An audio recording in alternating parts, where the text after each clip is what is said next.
Hello everyone, I am the storyteller and I am here to help you today. I know you use this video to fall asleep, so before that, like the video and subscribe to the channel. Also, where are you from and what time are you watching? Now get comfortable and relax.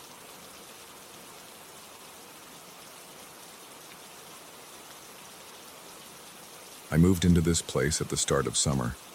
The property is a small farm with a modest house, a weathered barn, and a fenced pasture.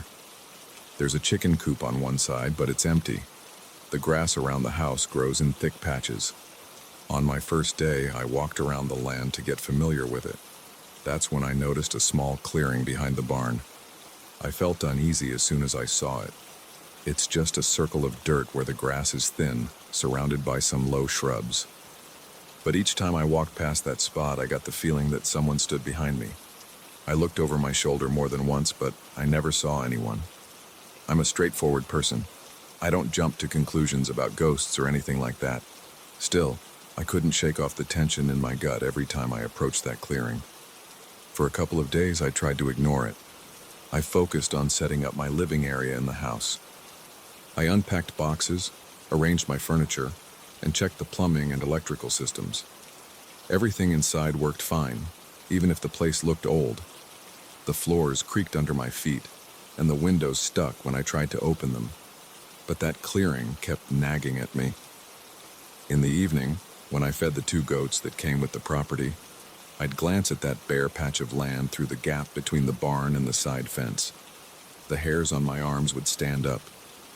I felt like the air got heavier near it. On my 3rd night, I decided to walk around before going to bed. It was a bit past 9, and I had just finished washing the dishes.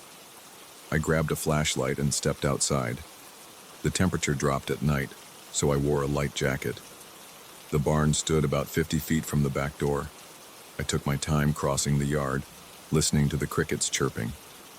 When I reached the barn, my eyes flicked to that clearing. Under the moonlight, it had a slight glow, but it looked strange. I kept my beam on it, not sure what I was expecting to see. I walked closer, shining my flashlight across the ground. The dirt looked disturbed, like someone had dug there before. I crouched down. The soil was looser in one specific spot. I pressed my hand into it, and it gave way easily. It looked like someone had filled it back in a hurry. My mind started racing. I wondered if there was something buried there. I'm not the type to poke around in weird spots for no reason, but the curiosity ate at me. I told myself I'd investigate it the next day, maybe poke around with a shovel. I stood up and headed back to the house, trying not to look over my shoulder. I kept feeling eyes on me, though. My heart pounded all the way inside. The next morning, I got up early. I ate a quick breakfast, then grabbed a shovel from the barn. My hands felt sweaty, and my chest felt tight. The sun was bright and the air was warm. I thought I'd be less nervous in daylight, but my skin prickled as soon as I approached the clearing. I stood there a moment, scanning the tree line in the back of the barn. Everything looked normal. Just old boards, tall grass, a few crows in the distance. I jammed the shovel into the soft spot and started digging. The dirt came up easily, so I pushed deeper. I figured it must have been disturbed fairly recently. After a few minutes, I hit something solid. I cleared around it, expecting maybe a tree root or a buried rock. Instead, I found a small metal box. It looked like an old lockbox with a rusty latch. My mouth felt dry. I lifted it out carefully and set it down. It wasn't too heavy, maybe about 5 pounds. I wiped the dirt off the top. The latch was brittle, so I pulled it and it snapped right off. Inside, I found a few pieces of rotted cloth and some photos. The photos were black and white. They were curled up and water damaged. I could see part of a house in one of them. The other pictures looked too faded to make out any clear details. I also found a small wooden figurine. It was carved in a rough shape, maybe a person, but it was worn down. I didn't see anything else in the box that explained why it was hidden there. I packed the items back in carefully, set the box aside, and filled the hole. Then I carried the box to my shed, planning to look at it more closely later. By the time I finished, it was almost noon. I felt jittery for the rest of the day, like I'd done something I shouldn't have. but I pushed that thought away and tried to keep busy. I mowed a section of the pasture and reorganized some tools in the barn. That night I couldn't sleep. I tossed and turned, feeling tense for no reason. Around 1 a.m., I heard a noise in the hallway. It sounded like footsteps. My heart thumped. I grabbed my phone and turned on the flashlight, pointing it at the bedroom door. I listened. The sound stopped. I waited a minute, then got up and opened the door. The hallway was dark. I flipped on the light switch. Nothing seemed out of place, so I walked through each room. Doors were locked, windows were shut, everything was quiet. I went back to bed, but I didn't sleep much after that. The next day, I bought a few cheap security cameras. I installed them around the outside of the house, pointing them at the barn, the clearing, and the back entrance. I didn't want to jump to conclusions, but I wanted to see if there was an animal or a trespasser hanging around. The setup was simple. I connected them to a small recorder in the living room. I tested the system in the afternoon. Everything worked fine, and I got a clear picture from each camera. Around dusk, I walked out to check on the goats. They seemed calm, munching on grass. I looked around the barn again, thinking about the box I found. I realized I'd left it in the shed. I went to grab it, but as I reached the shed door, I paused. It was wide open, even though I remembered closing it. My stomach tightened. Inside, the box was on the floor. The shed is small, with a workbench, some shelves, and a single overhead light bulb. That bulb was off, which made sense because I had switched it off earlier. But the box looked like it had been moved. I had placed it on a shelf, not on the floor. I bent down, picked it up, and checked inside. The photos and the figurine were still there, but the rotted cloth was gone. I looked around the shed, hoping to see if it fell out or something. I didn't see it anywhere. I put the box back on the shelf, double-checked the latch on the shed door, then walked back to the house. My pulse was hammering. I felt a chill spread across my shoulders. I tried to act normal, but I knew something was off. Inside, I checked the security camera feed. Oddly, the cameras had lost connection around noon for about 20 minutes. The footage showed nothing except a freeze frame. Then it jumped to me walking outside at around 12:20 p.m. I felt a lump in my throat. Maybe the system had a glitch, or maybe someone knew how to turn it off. I sat at the kitchen table, tapping my foot, trying to think this through. I decided to check the clearing one more time, but it was getting dark. I grabbed a flashlight and walked out. The air felt cold, even though it was summer. I cut behind the barn, aiming my beam at the clearing. When I stepped onto that patch of dirt, I heard a low creak like old wood bending. I turned around. It sounded like it came from the barn. I shone my light at the barn's side door. It was closed. I waited, trying to slow my breathing. My heart was banging against my ribs. Then I heard a quick shuffle of footsteps on the grass. It came from somewhere off to my left behind the shrubs. I whipped the flashlight that way, but I saw nothing. The sound stopped as soon as I turned my head. I backed away and headed straight for the house, my palms damp, my face tense. That night it got worse. Around 2 a.m., the sound of a door slamming woke me up. It sounded like the back door. I jumped out of bed and ran to the kitchen. The door was still locked, but the security panel was off. The screen was blank. I tried turning on the TV to check the camera feeds, but the box was powered down. My throat felt tight. I tried pressing the power button on the recorder, but it wouldn't turn on. I grabbed my phone, turned on the flashlight app again, and did a quick check of the rooms. My breath came in short bursts as I opened each door.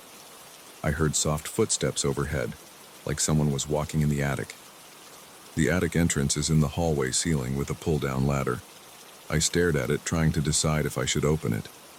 My stomach churned. My fingers tingled. I felt a rush of heat in my face, and I took a step back, deciding to check outside first. I walked out the front door, scanning the yard. The moon was behind clouds, so it was hard to see.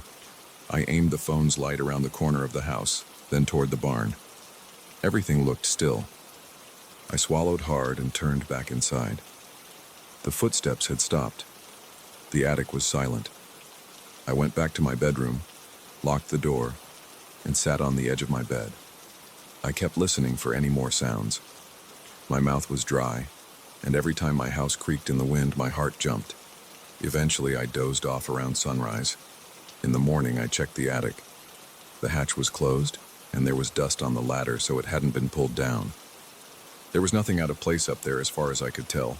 Some old boxes, a few spare shingles, and insulation along the sides. I couldn't explain those footsteps or the door slam. It didn't make sense. Over the next few days, more small things happened. I'd hear the distant sound of a door creaking when I was outside. I'd check the cameras only to find they had reset randomly. Sometimes I heard footsteps in the hall at night. I tried to record the noises with my phone, but the audio came out with static. I started sleeping with a flashlight and a baseball bat next to my bed. My muscles felt tense every day. I walked around in a constant state of alertness, peeking around corners, double-checking locks. One evening, I decided to move the lockbox into the house, thinking that maybe I could figure out what was causing all this if I examined it more closely. I brought it to the living room, set it on the coffee table, and opened it again. The photos were in bad shape. One of them showed the barn, though. I recognized the angle. The figure carved from wood had a crack down one side. I tried to see if there was writing on it, but there wasn't. It just looked roughly human-shaped. I checked the bottom of the box. There was a small patch of dirt and rust, nothing else. Later that night, I woke up to a violent banging on the walls. It sounded like fists pounding on the outside of the house. My adrenaline surged. I grabbed the bat and flicked on every light I could. When I ran outside to see who was there, everything went still. The barn stood dark, the clearing faintly visible in the moonlight. I was alone. No voices, no footsteps. My ears rang from the sudden silence. I shouted, "Who's there?" No answer. I circled around the house. Nothing. I felt a cold sweat on my neck. My shirt clung to my back. I rushed inside and locked everything again. The next morning, I checked for damage on the siding. There were no marks, no dents, nothing that explained the banging. I tried to watch the camera footage, but the system had cut out at 2:47 a.m. Around the time I heard that noise. There was just a blank spot in the recordings, then it resumed at 3:10 a.m. The empty timeline gave me chills. I kept living like that for a few more weeks. Every night brought new bumps, creaks, and sudden door slams. Every morning I found no sign of forced entry. The cameras turned off at random intervals. My frustration grew. I felt exhausted during the day. I could barely focus on simple tasks. My back ached from the constant tension in my muscles. Sometimes my hands trembled when I tried to drink coffee. I avoided going anywhere near that clearing unless it was broad daylight. I even put up extra floodlights facing that patch of dirt. It didn't help. The presence I felt never went away. It was always there, on the edges of my senses. One evening, I decided I had to do something about this. I took the box and all its contents, carried it back out to the clearing, and buried it in the same spot where I found it. I patted the dirt down, feeling a strange relief as I covered the hole. My nerves were on edge, and my mouth tasted like metal. I felt like I was doing the only thing that might bring me peace. When I finished, I walked away quickly, not looking back. That night, I still heard noises, but they felt more distant. The banging didn't happen.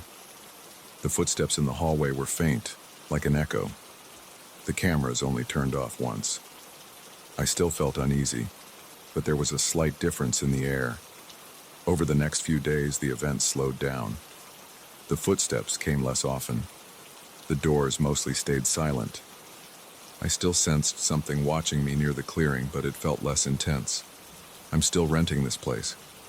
I haven't decided whether to stay long-term. I avoid that clearing most of the time, and I don't mess with whatever's buried out there.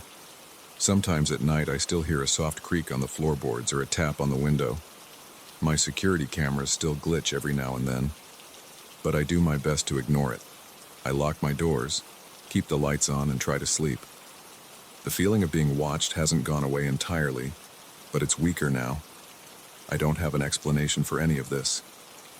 All I know is that something out here doesn't want to be disturbed. I learned my lesson. I keep my distance, and I let it stay buried.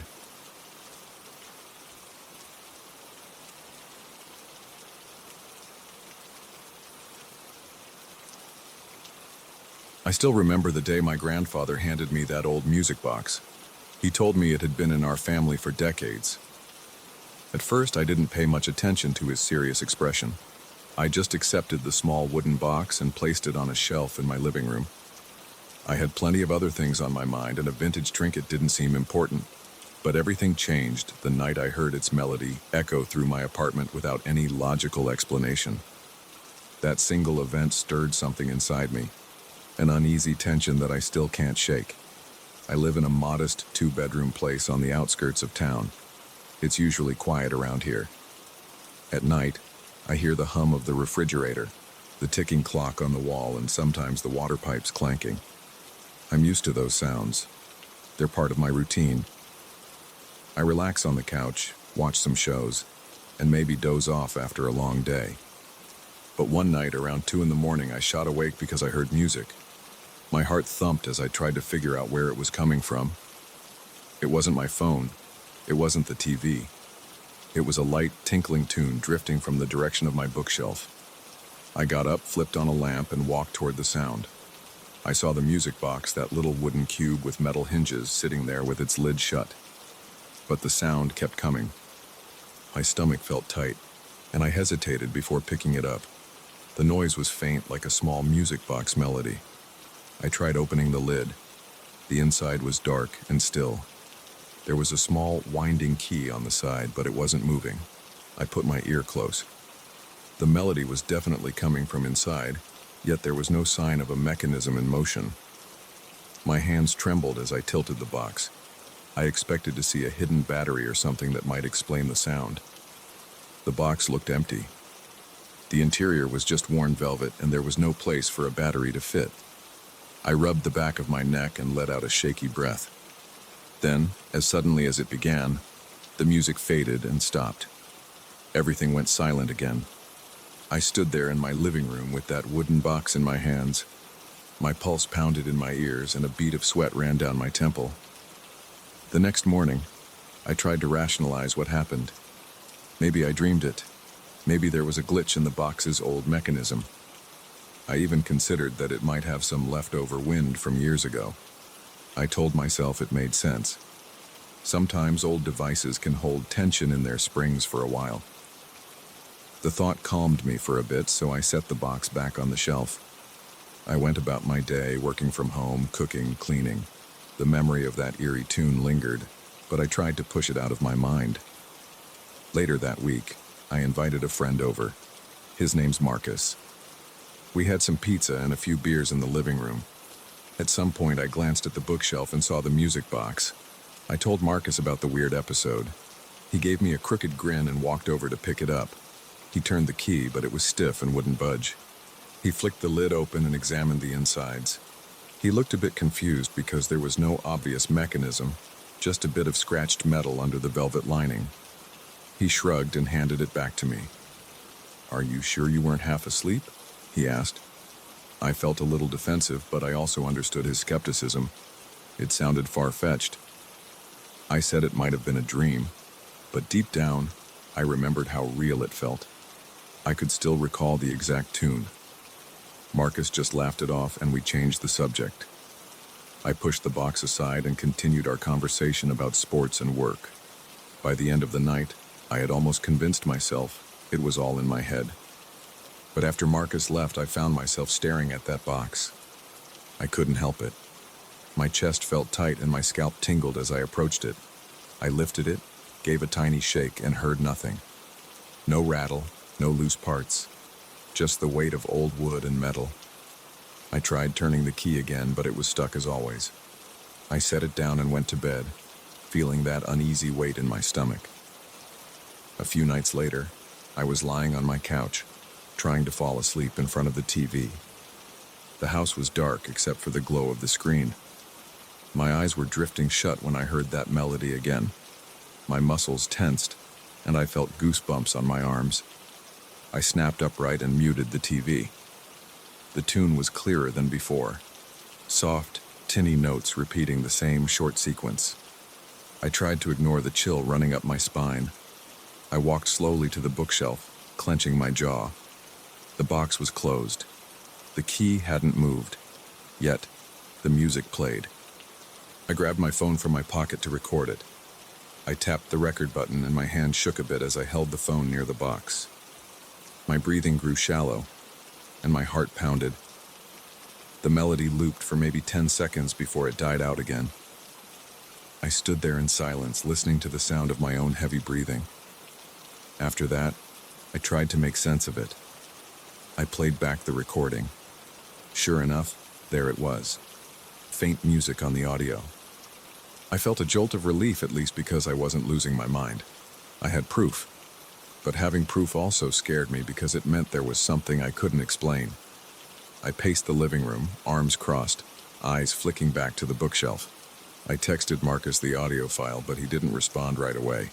I spent the rest of the night tossing and turning in bed, half afraid I'd hear that melody again in the dark. Over the next few days, I tried different experiments.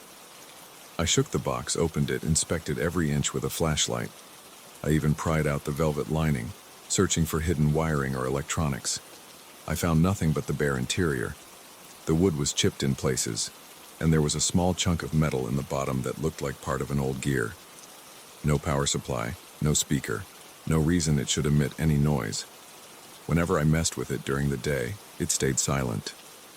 But at night, specifically in the early hours, it occasionally played by itself.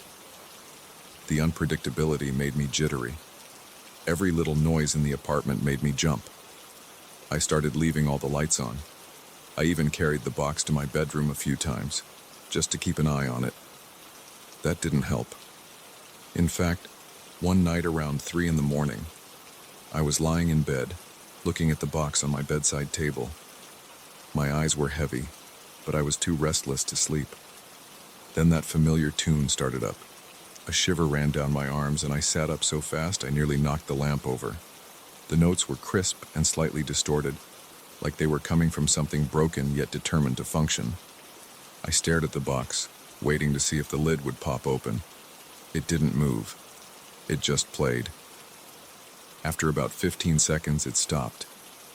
In those moments, I felt disconnected from my usual calm. I felt a pit in my stomach and a tightness in my chest.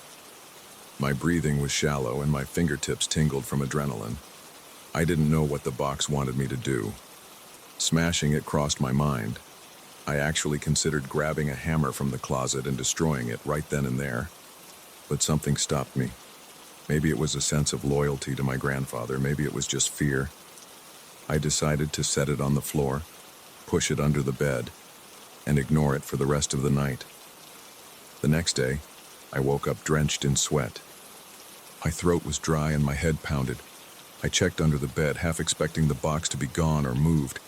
It was right where I left it. I slid it out, pressed my ear against it, and heard nothing. I placed it in a storage bin in my closet. Then I slammed the closet door and left it there. I spent most of the day outside running errands and visiting a local coffee shop just to be around other people. After a few nights of silence, I started to feel better. The tension in my shoulders eased. I slept better. No random music woke me up. I began to convince myself that I had fixed the problem by isolating the box. But one night, around midnight, I heard a muffled tune from behind the closet door. My eyes flew open, and every muscle in my body tensed. The closet was just a few steps from my bed. I felt my face get hot and my stomach twisted. My heart hammered against my ribs. The tune was slightly muted by the closet door, but I recognized it right away. That same sequence of notes over and over again. I jumped out of bed, flicked on the overhead light, and yanked the closet door open. The sound grew clearer. I grabbed the storage bin and opened it. The music pulsed from the box like it had a life of its own. My breaths were shallow, and my hands shook. I lifted the box, marched to the living room, and set it on the kitchen counter. The melody kept going, steady and mechanical, even though the box's key was motionless. My jaw clenched, and I felt sweat trickle down my back. I paced around the kitchen, listening to the tune until it stopped. My stomach churned. I thought about getting rid of it entirely. maybe tossing it in a dumpster far from home. But something made me hesitate. My grandfather gave me that box. I had a hard time just throwing it away. I decided to keep it, but I didn't want it in the apartment anymore. I picked up the phone and called Marcus. It was late, but I knew he stayed up most nights playing video games, so I took a chance. He answered with a tired voice. I told him I needed a favor. The next day I drove to Marcus's place. I packed the music box in a small cardboard box and taped it shut. When I handed it to him, he looked confused. I asked if he could store it in his garage for a while. I didn't explain much, just said I couldn't keep it around. He shrugged and said he'd stash it in a corner. I drove away feeling a mixture of relief and worry. Part of me was glad to be rid of the box, but a sliver of anxiety gnawed at my mind. I didn't know if it would follow me somehow or if I'd feel compelled to get it back. For a solid week, I slept peacefully. No strange noises, no music. The tension in my chest lifted. I went to work each day, came home, watched TV, and went to bed without any drama. My appetite improved, and I laughed more easily. I felt like I had reclaimed my life. But a small part of me wondered if Marcus had heard anything. He hadn't mentioned it, and I didn't bring it up. Then one evening, Marcus called me out of the blue. I heard the concern in his voice. He said he was in his garage, and he swore he heard a weird metallic jingle. My stomach sank. I asked him to check the cardboard box. He told me it was sealed, but he could still hear a faint melody inside. My mouth went dry, and my grip tightened on the phone. He sounded uneasy, like he didn't want to open it. I said maybe he should just keep it in there. He let out a nervous laugh, but I could tell he wasn't amused. He agreed to leave it sealed for now. Later that night, I sat alone in my living room, staring at the empty space on my shelf where the music box used to sit. My leg bounced with nervous energy.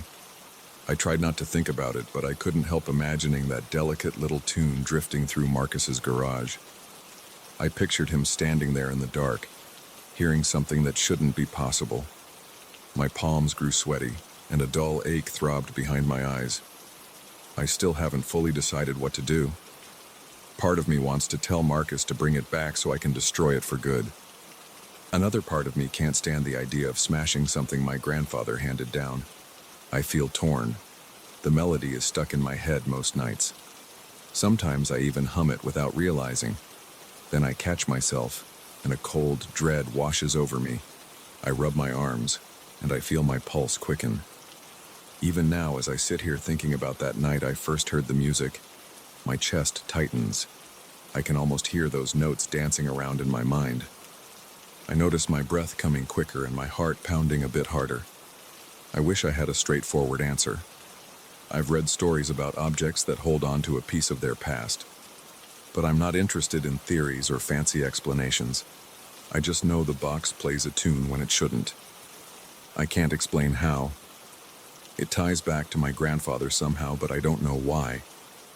Every time I think about it, my stomach twists, and a little spark of fear flares in my chest. I plan to talk to Marcus again soon. Maybe we'll decide to get rid of it together. Or maybe we'll store it somewhere else, out of sight and out of mind. Until then, that strange, familiar melody lingers at the edge of my thoughts. It's like an echo that refuses to die out, reminding me that the box still exists, waiting for another moment to break the silence. And every time I remember that, I feel a slight tremor in my hands and a chill creeping up my spine.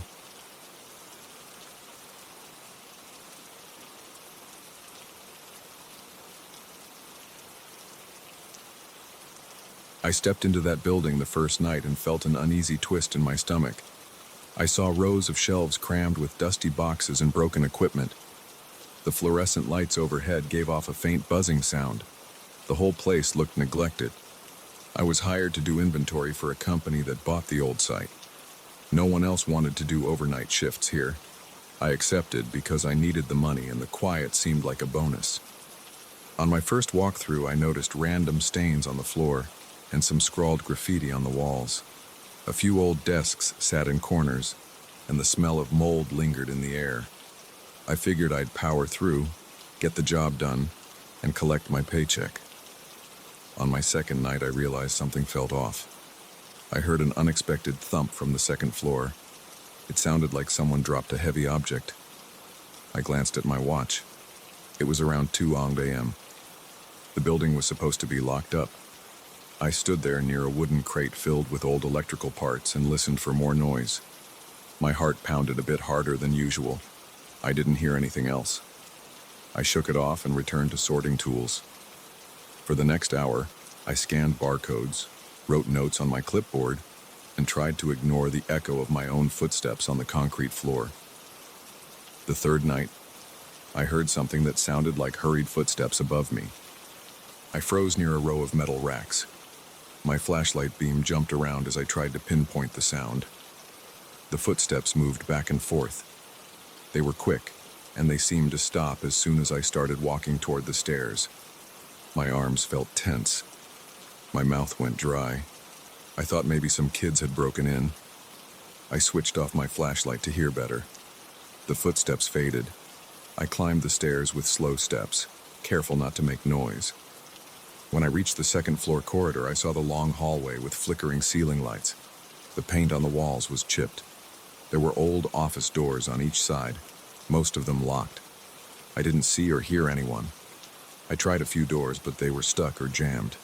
My breath sounded too loud in my ears. After a minute or two, I gave up and went back downstairs. I convinced myself it was the building settling or an animal scurrying around, but it kept happening. Sometimes I'd hear a rush of steps on the floor above me, then absolute silence. Other times I'd be working in one of the smaller storage rooms, and a piece of equipment would drop to the floor in the main area. The clang would echo, making me flinch. I'd rush out to see what fell, but I never found anyone there. Tools would be on the ground even though I'd left them on shelves or tables. I started feeling a constant nervous tension. My shoulders stayed tight. My eyes darted to corners for no reason. I tried to stay focused on my tasks. I tried turning up the volume on my phone's music, but that only made me jump when something else happened outside my field of vision. One early morning, around 3 a.m., I was cataloging some dusty circuit boards near a row of metal filing cabinets. I suddenly felt a strange pressure in my ears. The air felt heavy. I shut the cabinet drawer and heard my name. It was a faint whisper, right behind me. I spun around, dropping my clipboard on the concrete. There was nobody there. I heard a soft, "Michael," like a breath against my ear. My chest went rigid. My breath caught in my throat. I grabbed the nearest box cutter and shined my flashlight around the cabinets. I checked the aisles. Nothing. The tension in my neck was unbearable. I gathered my stuff and hurried to the break room, which was just a small corner with a table, a chair, and a vending machine. I tried to calm down. I drank some water, then splashed some on my face in the tiny restroom next to the break area. My hands shook. The mirror showed my face looking pale, with small beads of sweat on my forehead. I remember staring at myself, thinking that I might be losing my grip or just letting the late hours mess with me. I went outside for a minute, took a few deep breaths, and scanned the parking lot. It was empty. The street beyond the locked gate was deserted. I went back inside, locked the door again, and forced myself to finish the inventory for that night. Every noise made me jump. I left as soon as the morning shift security guard arrived around 6 a.m. The next few nights were worse. The footsteps got louder. They didn't happen every hour, but they happened enough to keep me on edge. Sometimes they stopped right above me. I stood there listening to that clack, clack, clack overhead, my spine tingling. At times, the corridor lights on the second floor flickered so rapidly that I saw flashes coming through the cracks in the floor. I found myself dreading the moment I'd hear my name again. I started bringing a thermos of coffee and some candy bars to keep me awake. My sense of time felt distorted. I lost track of how long I'd spend in each section because I was always checking around me. One night, a heavy metal tool dropped from a top shelf while I was in the main storage area. It crashed so close to me that I felt the rush of air. My ears rang. My heart pounded so hard I had to grab the edge of a table to steady myself. The tool was big, maybe a large wrench or a crowbar. I looked at the shelf above. Nothing else was near the edge. I knew I hadn't touched that area in at least an hour. I stared at that tool for a long moment, then I kicked it aside and left that section. I stayed in the break room for a good 20 minutes, just sipping coffee and trying to think of anything else. My hands wouldn't stop shaking. I began searching for explanations. Maybe squatters were hiding on the second floor. Maybe the building's wiring was faulty, causing the lights to go nuts. I considered the possibility of an intruder with a key, but the security guard, an older guy named Frank, told me the place had been locked up. He said he never saw anyone come or go besides me. He claimed the building had a shady past. The previous tenants apparently ran some sort of backroom operation. Frank didn't know many details. He only said they left a lot of junk behind. He also said a few other employees refused to work late shifts because of strange incidents. He never stayed overnight himself, so he only heard rumors. After a few more nights of hearing things and feeling like someone was watching me, I decided to check every room on the second floor. I wanted to see if there was an access point or any sign of someone camping out. I waited until around midnight, then I climbed the stairs with a firm grip on my flashlight and my phone in my other hand. I started at the far end of the hallway. The first door was unlocked.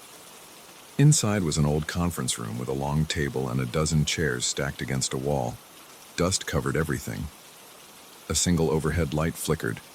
I didn't see footprints or signs of recent activity. The next door was locked. I didn't have the key for it, so I moved on. At the third door, I turned the knob and it opened with a creak. The stench of stale air hit me. I found a small storage room filled with battered filing cabinets. Most were dented or rusted. I opened one drawer and found a stack of folders. The text on them was smeared. Some documents had strange symbols and random strings of numbers. I heard a noise behind me. It sounded like something brushing against the wall. I whipped around, shining my flashlight. The corridor was empty. My breathing grew shallow. My heart hammered in my chest. I hurried out of the storage room and shut the door. I checked a few other offices. They were either empty or piled with cardboard boxes. One room had an overturned chair and a broken lamp on the floor. The lamp's cord was frayed and the glass pieces were scattered around. I noticed my hands were sweating, so I wiped them on my jeans. The final door at the end of the corridor was stuck. I leaned my shoulder into it until it forced open. The room had no lights, so I only had my flashlight beam. The walls had holes, like someone had torn out wiring or maybe hidden stuff behind the drywall. A single desk stood in the corner, missing a drawer. The silence was suffocating. I tried listening for footsteps or any movement. Nothing. I turned to leave, and that's when I heard a soft scraping sound from the far side of the room. It was so faint I wondered if I imagined it. But my skin crawled. I felt the hair on my arm stand up. I left the second floor right away. Back on the ground level, I busied myself with inventory again. The sense of being followed lingered. I glanced behind me every few minutes. My mouth felt dry no matter how much water I drank.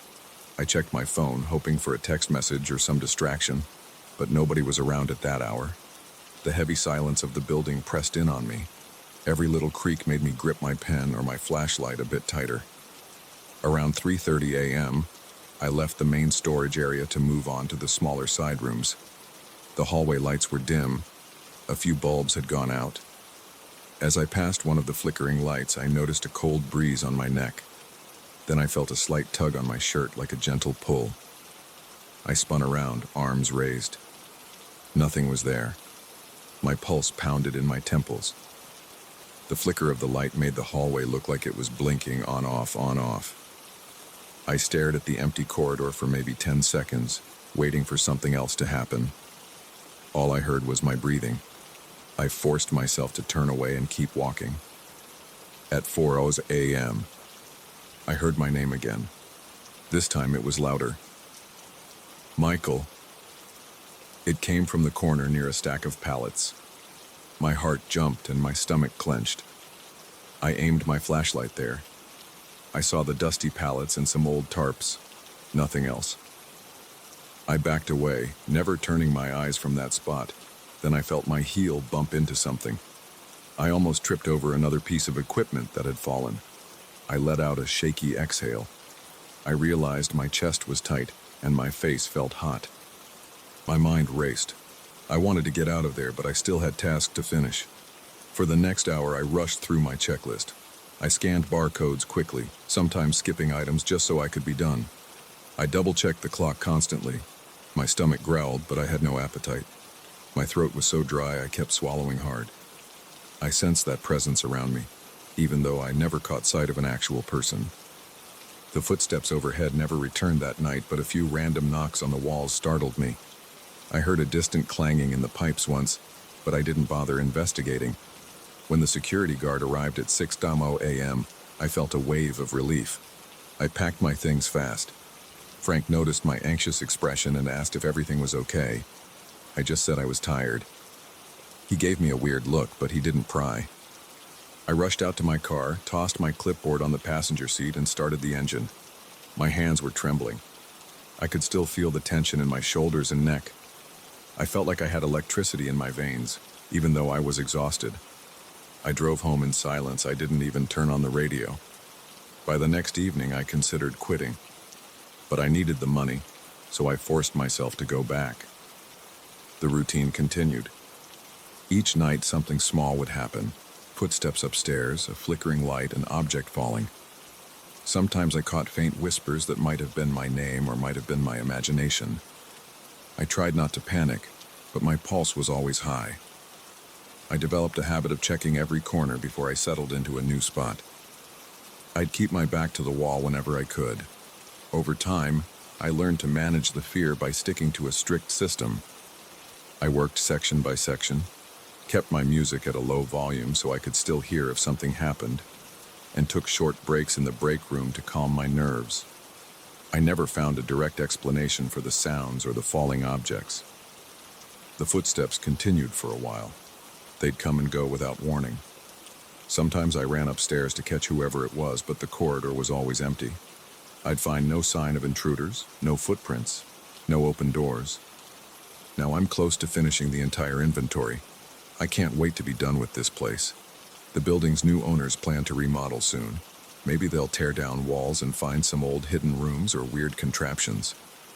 I don't know. I don't care. I just want to collect my last paycheck and leave. Working here late at night has been draining. I still feel that sense of unease every time I step inside, like the air is heavier than normal. I sometimes think about that whisper calling my name. The memory makes my skin prickle. I never saw anyone's face. I never caught a clear voice besides that faint sound. But it felt personal, like it was targeting me.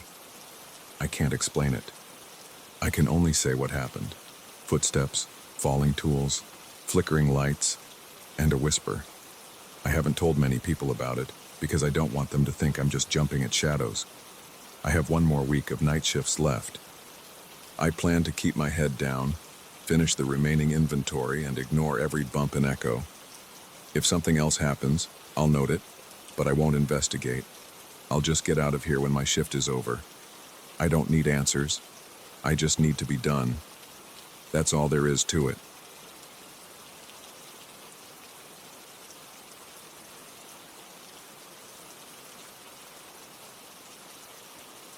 I came back to my family's place in rural Mexico last month.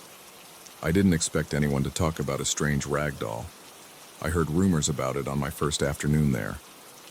My uncle mentioned it while we were sipping coffee at a small wooden table outside. He said the doll had been showing up in backyards, knocking on windows and creeping people out. I thought it was a prank or a misunderstanding. I felt uneasy, though. It felt like everyone I talked to had a story about this thing. They were all tense. They avoided going outside at night. They closed their windows and doors before sunset. They said the doll sometimes changed shape and tried to scratch people who lingered in the dark. I decided to stay calm about it and not jump to conclusions. I was there to visit my aunt, my uncle, and a few cousins. We don't live close to each other the rest of the year, so I try to make the most of my time with them. They live on a piece of land with a few small houses. There's open fields all around and a large oak tree near the main house. It's an old tree with thick branches, and everyone calls it the Grand Oak. They say it's older than the oldest people in town. On my second night there, I slept in the guest room next to the kitchen. There was a small window behind the bed. That night, I woke up around 2 in the morning. I heard a scraping noise. At first, I thought it was a branch outside. I sat up, trying to adjust my eyes to the darkness. There wasn't much light coming in. The moon was out, but it was weak. The scraping sound continued, slow and steady. I realized it wasn't coming from a branch. It sounded more deliberate, like something was moving up and down against the wall outside. I got out of bed. My heartbeat was heavy in my chest. My hands were tense. I took one slow step, then another. My breath felt stuck in my throat. I tried to think of a logical explanation. Maybe an animal was outside. Maybe it was just a raccoon or something trying to reach food scraps. My uncle had left some tools out there, but that didn't explain the scraping. I reached the window. I pulled the thin curtain aside a bit. I saw a shape. It was small, around 2 feet tall. It looked like a bundle of fabric. It moved slightly, then stopped. I heard a faint scratching. It was right against the window, but I couldn't see the details. I stood frozen. Then it moved again, and I saw a cloth arm lift up. It tapped the window once, a soft tap, like someone knocking very lightly. My stomach felt heavy. I backed away. My breathing got faster. I didn't want to open the window or confront it. I just wanted it to go away. I waited for a few minutes, standing in the dark, pressing my back against the opposite wall. The scraping continued, on and off, for another minute. Then it stopped. The shape vanished from the window. I waited, silent. I listened for footsteps or any other sound. I didn't hear anything. When I thought it was safe, I lay back down. I didn't sleep for the rest of the night. My mind kept replaying that dull tap on the glass. The next morning, I went outside as soon as the sun came up. I walked around the side of the house. The ground was soft with dirt and a little damp. I saw odd footprints, maybe from a small shoe or something shaped like a small foot. There were bits of fabric on the ground. They looked torn, dirty, and ragged. I picked one piece up. It felt rough and smelled musty. It reminded me of an old cloth that had been left out for too long. My uncle came out to check on me. He looked at the footprints and the cloth piece. He nodded and said that's what people had been seeing. He said he never saw it that close to the house before. His face showed concern. He told me it usually appeared near fences or behind the barn, not right next to windows. That day, I tried to brush it off. I worked on some chores around the property. I helped my aunt carry groceries from the truck. I helped my uncle fix a broken bench. I tried to focus on normal things. Still, I felt tense. The night before had left me on edge. I found myself glancing at the windows whenever I walked by them. At dinner, I couldn't eat much. I felt my appetite slip away whenever I remembered the quiet tapping. My aunt asked if I was okay. I said yes, but I knew my voice sounded uncertain. That same night, I had a vivid dream. I was standing near the large oak tree. The moon was bright, and I could see the thick branches swaying. Then I heard crying. It was soft, like someone sobbing. I looked around, but I couldn't see anyone. The sound seemed to come from the oak itself, like it was coming from somewhere near the trunk. I tried to step closer, but I felt the ground sink under my feet. The crying grew louder, and I felt a sense of panic. I woke up drenched in sweat. My chest felt tight. It was about 3 in the morning. I heard nothing in the house. It was quiet. I felt a dull headache. I couldn't fall back asleep, so I stayed up, listening for any noises outside. I didn't hear the tapping or scratching that night, but the dream left me uneasy. Over the next few days, I heard more stories. My aunt told me that one neighbor saw the doll near his backyard well. Another said it tried to climb through a window during a thunderstorm.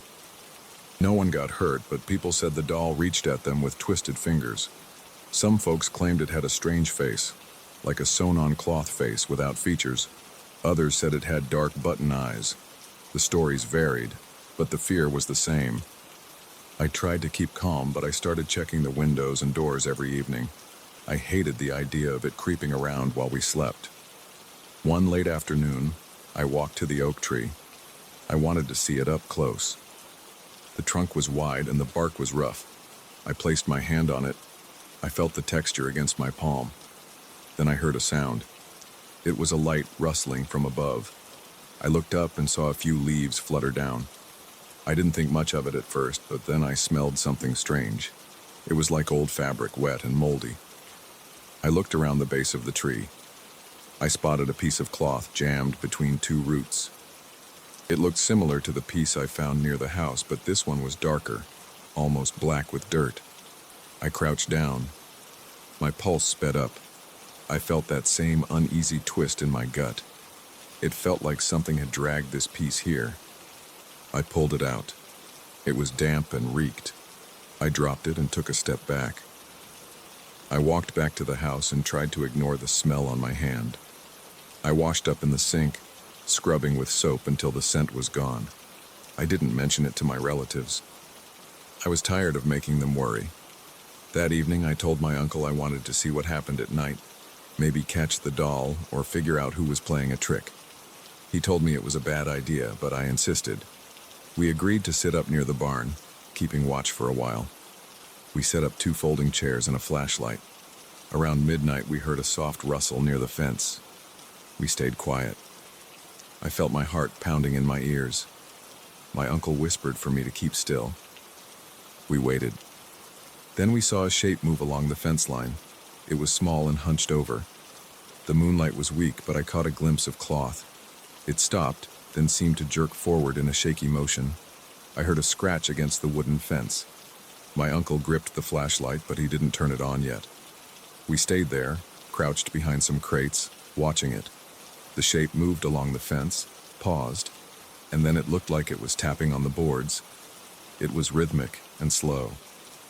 I felt goosebumps on my arms. My mouth felt dry. My uncle pointed the flashlight, but the moment he turned it on, the shape bolted.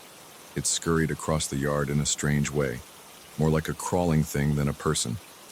We stood up and chased after it. We didn't catch it. We lost sight of it near the back of the barn. We found a few more scraps of cloth near the fence. One piece was torn and had a thread that looked like a loose stitch. That was the closest I came to confronting it that night. After that, my uncle and I decided to lock all the windows and doors by dusk. We didn't want to test our luck. Still, the dreams kept coming. I couldn't get rid of the image of that big oak in my sleep.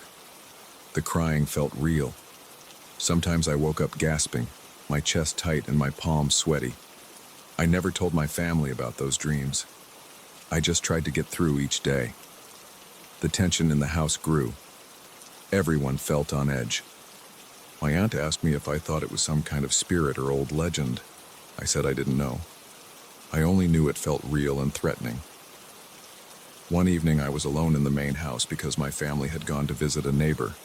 I decided to walk outside and sit by the large oak for a few minutes, thinking fresh air might help.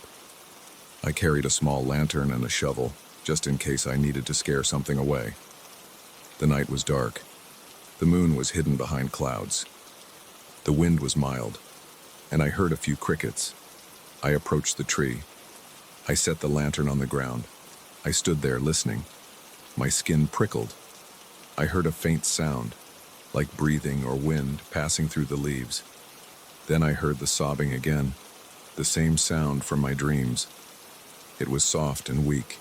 It made my nerves spike. I tightened my grip on the shovel. I scanned the area.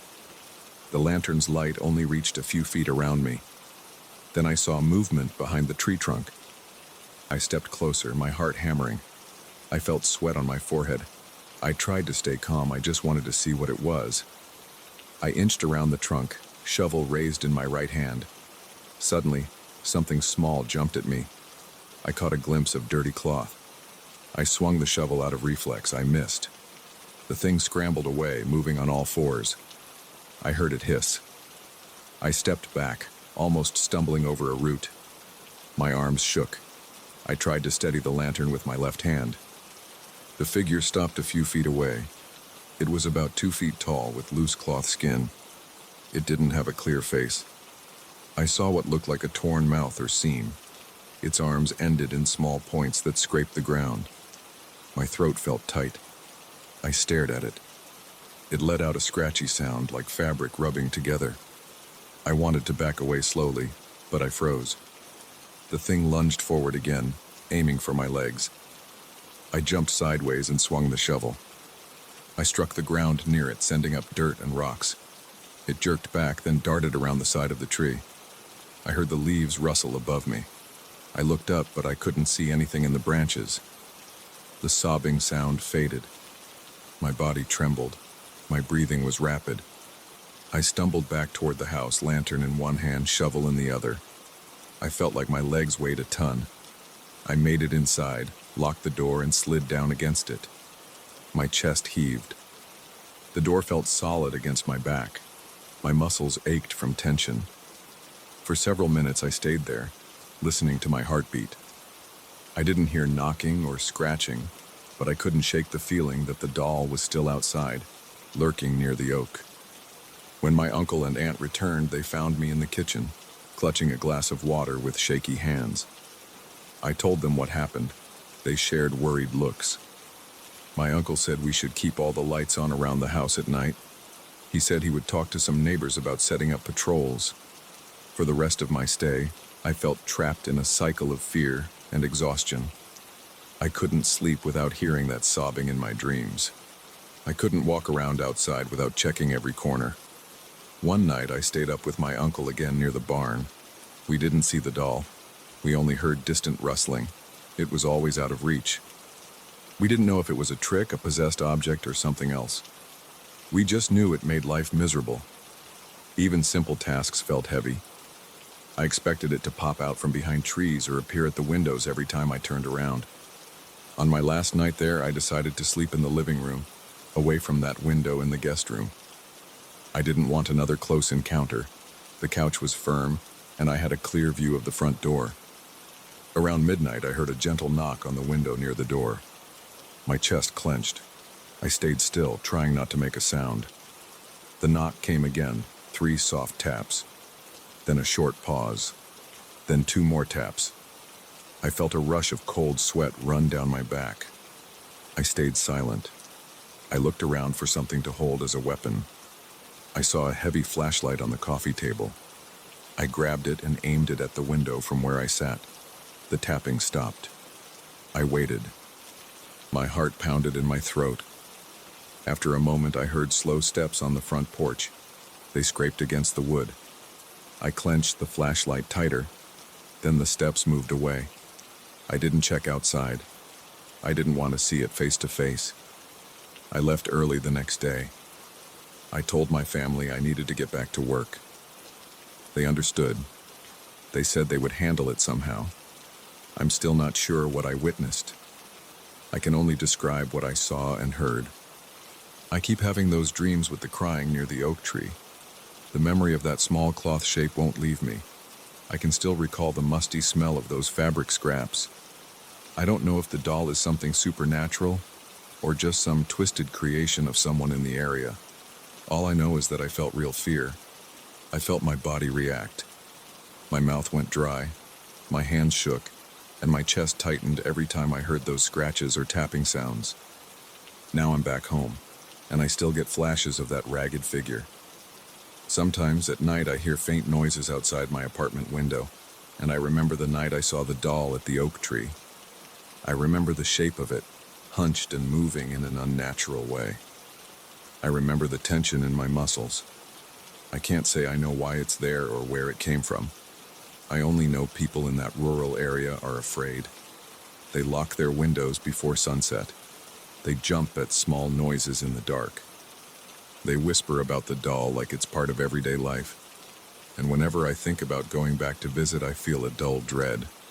I can't forget the tapping on the glass, the musty fabric scraps, and the crying under that tree. I suspect I never will.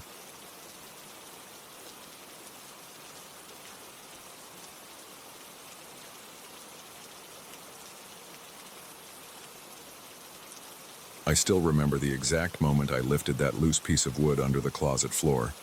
My heartbeat kicked up, and my breath felt heavy in my chest. I didn't expect to find anything under there.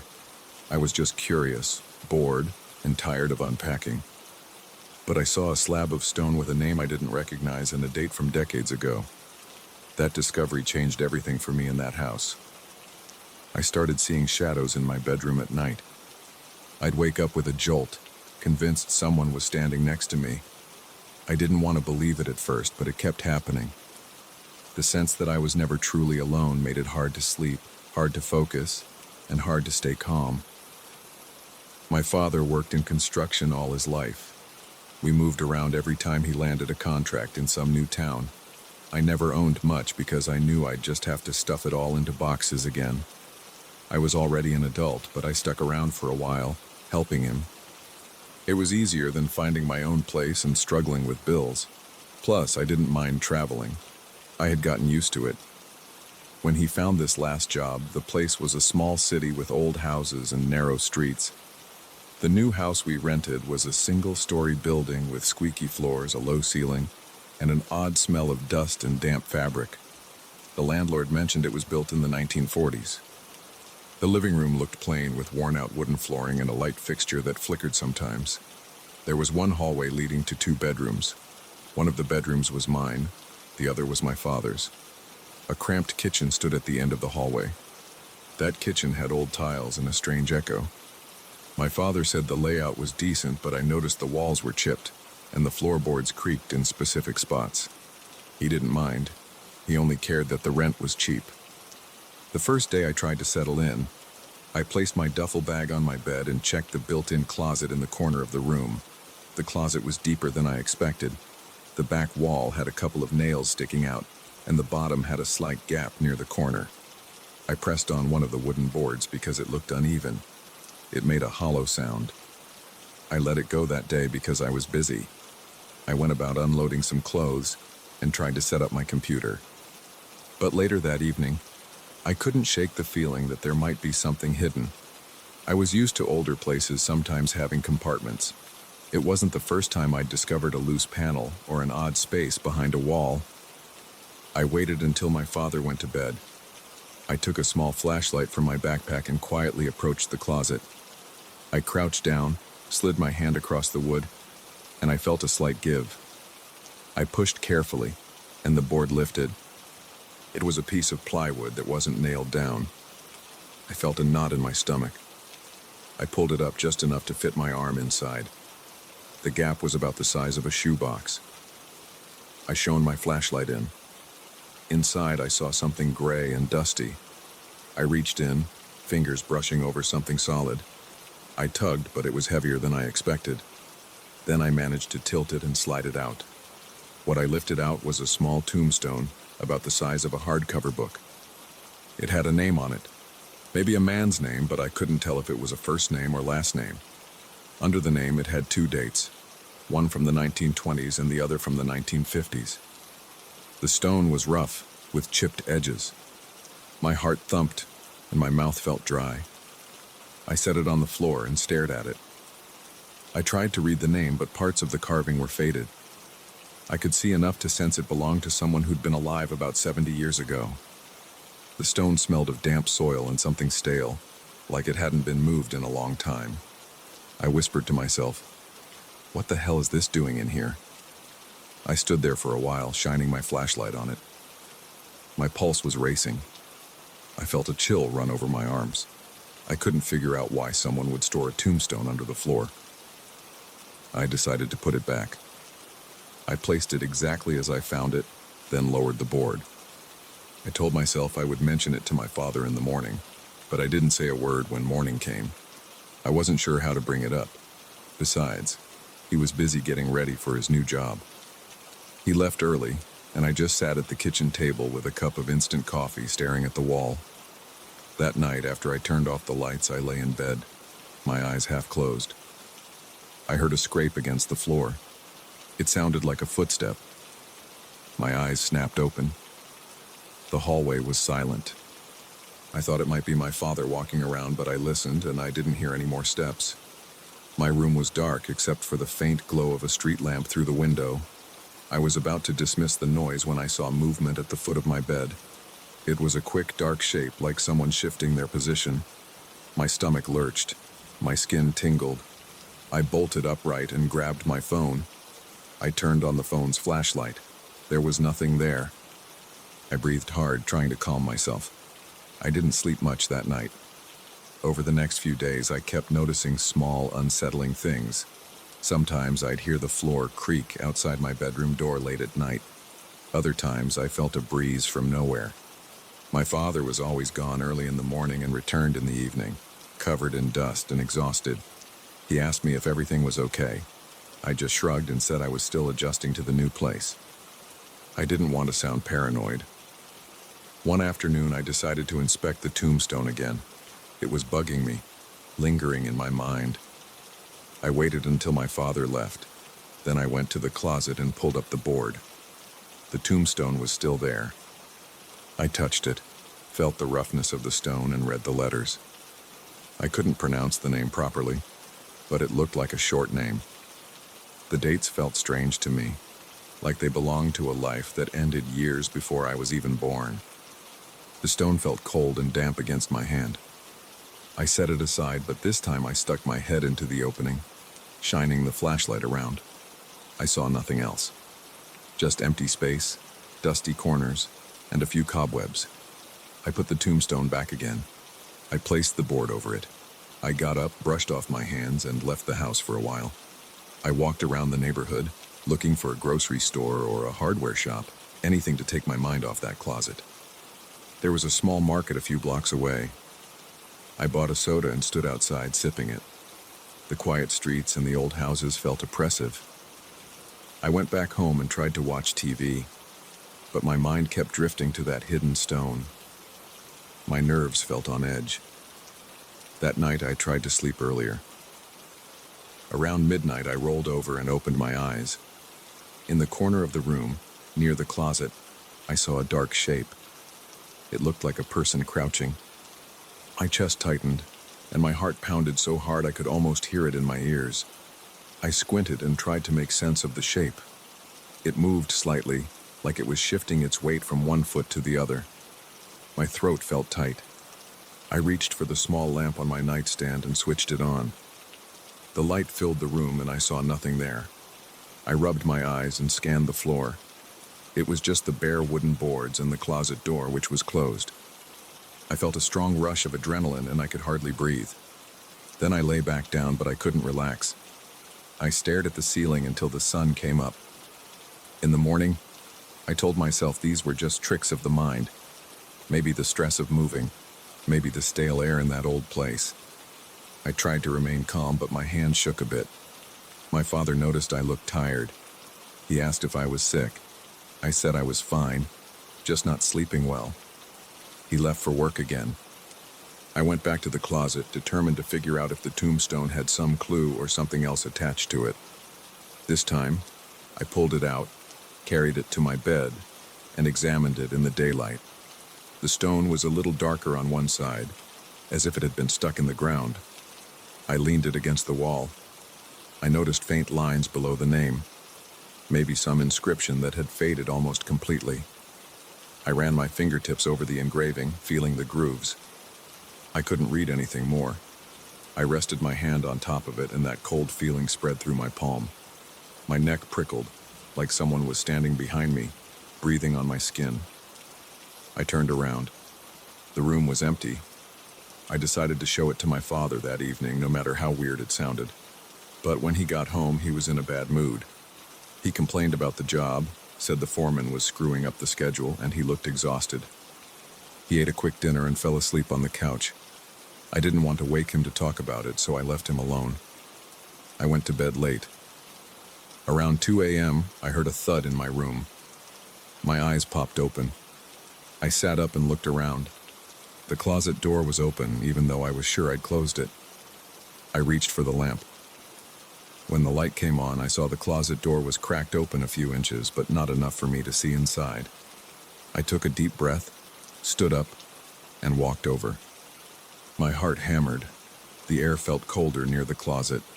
I paused, placed my hand on the door, and pushed it open.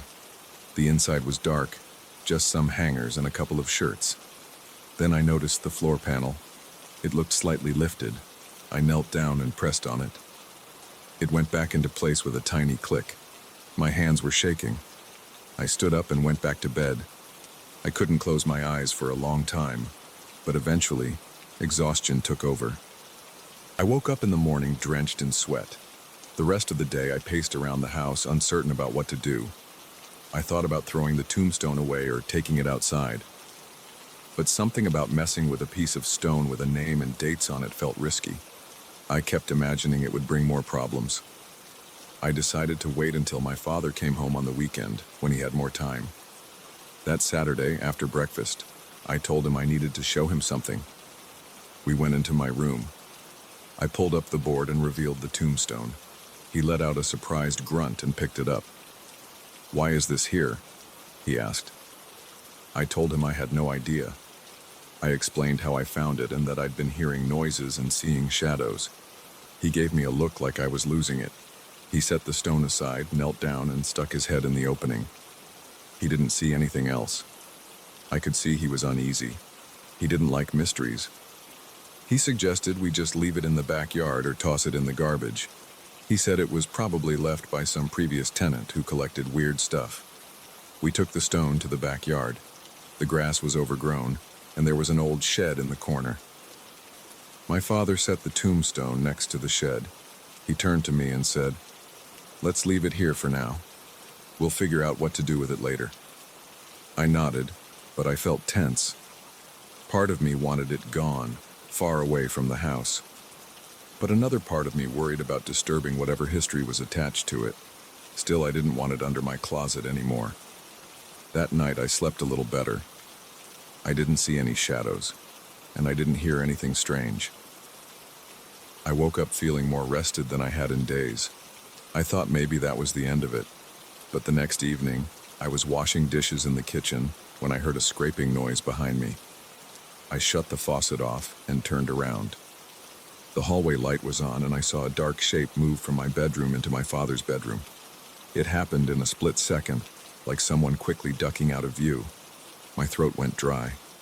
I walked slowly to the hallway, stepping carefully so the floor wouldn't creak.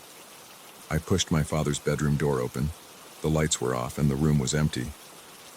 My father was still at the store buying groceries, so I knew he wasn't there. The closet doors were closed, and the window was shut. I turned on the light. Nothing moved. The air smelled stale like old socks, but that was normal. I checked behind the bed. Nothing.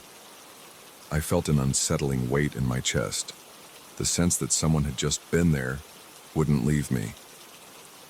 My father got home a few minutes later. I told him what I saw. He frowned and said, "This place is making you jumpy. Maybe we should break that stone and toss it." I shrugged, not sure if that would help. Eventually, we agreed we'd just throw it out on trash day. We waited a couple of days. The night before trash day, we went to the backyard to get the tombstone. But it wasn't where we left it. I felt a sudden rush of panic. I looked around the shed, behind the tall grass near the fence. Nothing. My father cursed under his breath. We checked all around the yard. It was gone. We went back inside, locked the doors, and sat in the living room. He asked if I had moved it. I told him I didn't. He believed me because he knew I was rattled. We tried to watch some late-night TV to calm down, but my mind was all over the place. That night, I tossed and turned. My father slept in his room with the door locked. I left my light on. Around 2 a.m., my eyelids were heavy, and I was about to drift off when I felt a change in the air. The room got colder. I lifted my head and looked around. The light was dim, but enough to see the walls and furniture. Then near the closet, the shadows seemed to gather again. My heart thudded. I bolted out of bed, yanked the door open, and stepped into the hallway. My breath was shaky. I went into the living room and sat on the couch, refusing to go back in. After about an hour, I nodded off. In the morning, I decided I couldn't stay in that room. I moved my mattress to the living room floor. I didn't want to deal with those shadows anymore. My father thought I was overreacting, but he didn't fight me on it. He seemed worried I was losing my grip, but I just wanted to feel safe. Over the next few days, the nights were calmer. No shadows, no sounds. I didn't go in that bedroom except to grab clothes. My father suggested we start looking for a different place. He didn't see the shadows himself, but he trusted my reactions enough to know it wasn't normal. I said yes. We put in our notice with the landlord. Within 2 weeks, we packed up again. My father found another place a few miles away, a smaller apartment in a newer building. We left the old house. I didn't see the tombstone again, and I didn't want to. For a while, I kept expecting to see something in the corner of my eye at night, but nothing ever appeared. My father's new job continued, and we settled into our new spot. I try not to dwell on what happened in that house. I don't know why there was a tombstone hidden under the closet floor. I don't know what those shadows were. All I know is that I couldn't ignore them, and they felt real enough to rob me of sleep and peace of mind. Maybe I'll never understand it. Part of me is just glad we got out of there before anything worse happened. That's the story. That's why I still get uneasy when I see a loose floorboard or find something left behind in an old house. It reminds me of that small slab of stone, the cold grip of fear, and the sense that something was always standing just behind me, watching.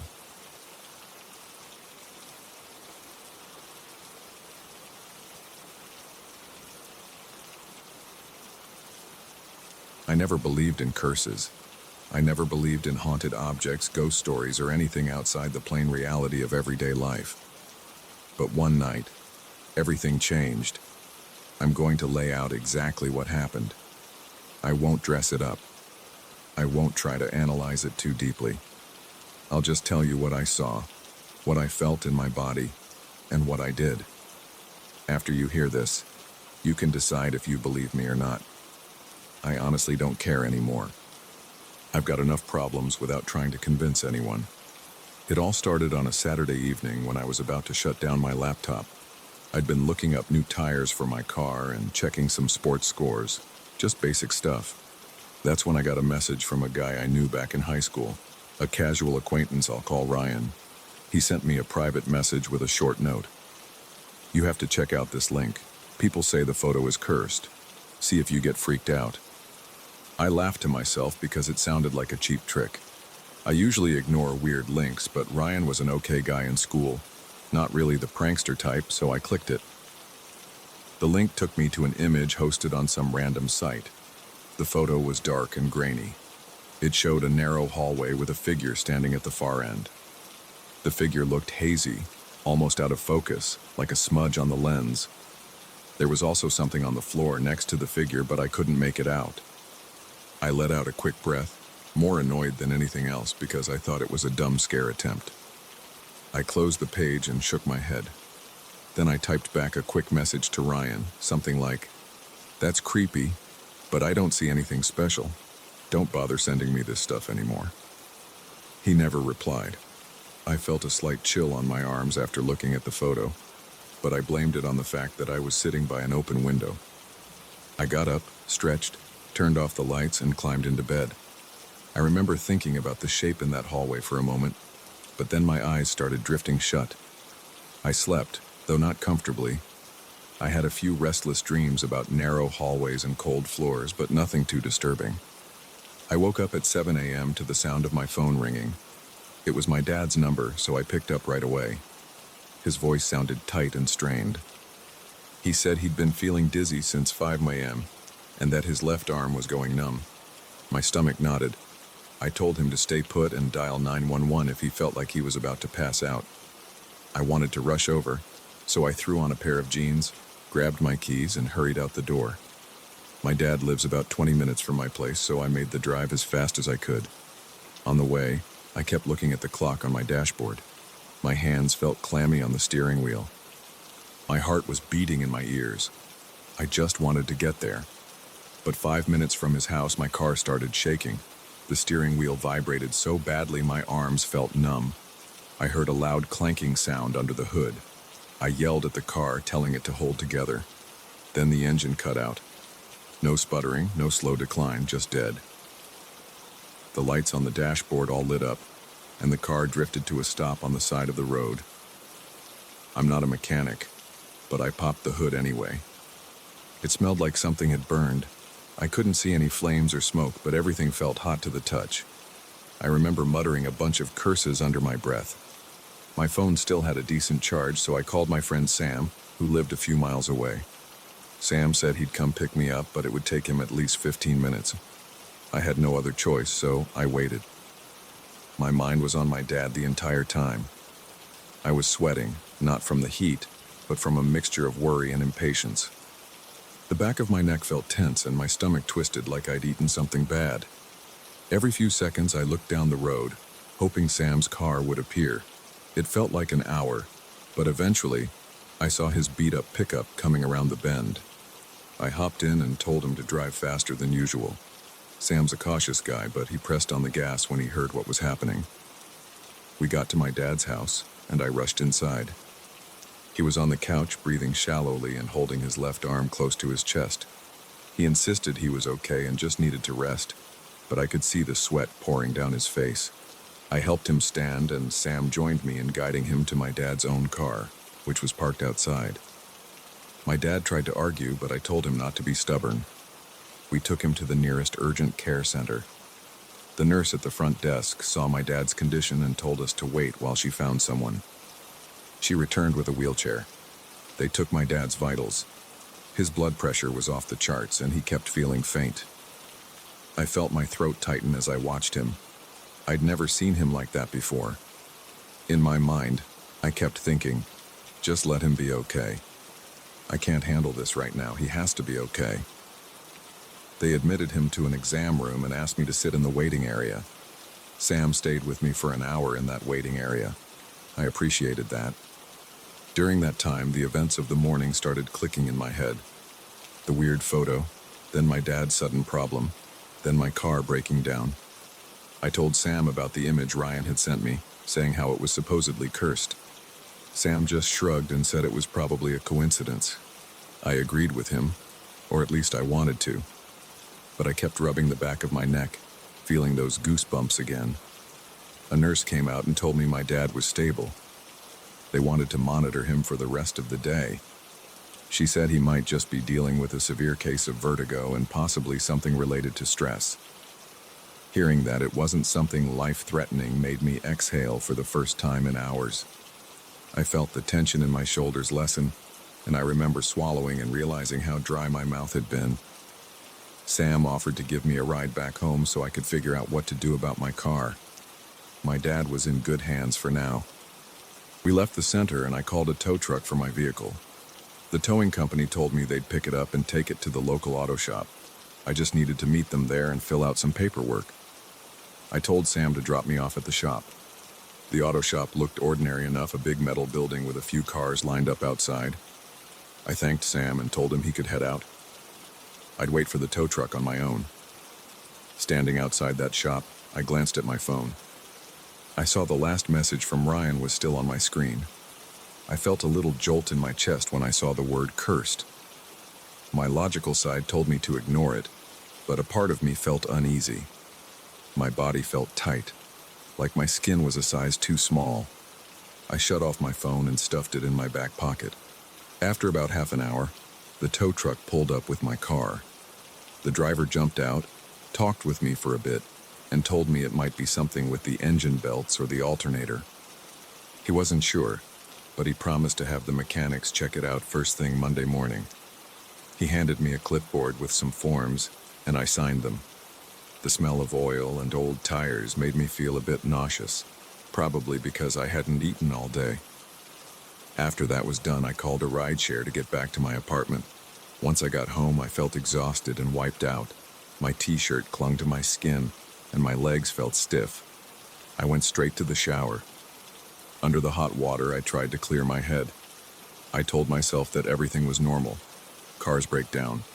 People get sick. It's all part of life.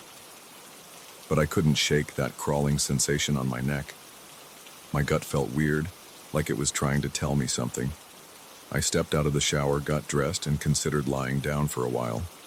Right then, my phone started ringing again. It was my coworker, Dave. He sounded panicked. He said he was at home feeling violently ill. He He described waves of nausea and dizziness, similar to what my dad had described, but Dave said it hit him suddenly a couple of hours ago. He lived alone and asked if I could drive him to the same urgent care center I just left.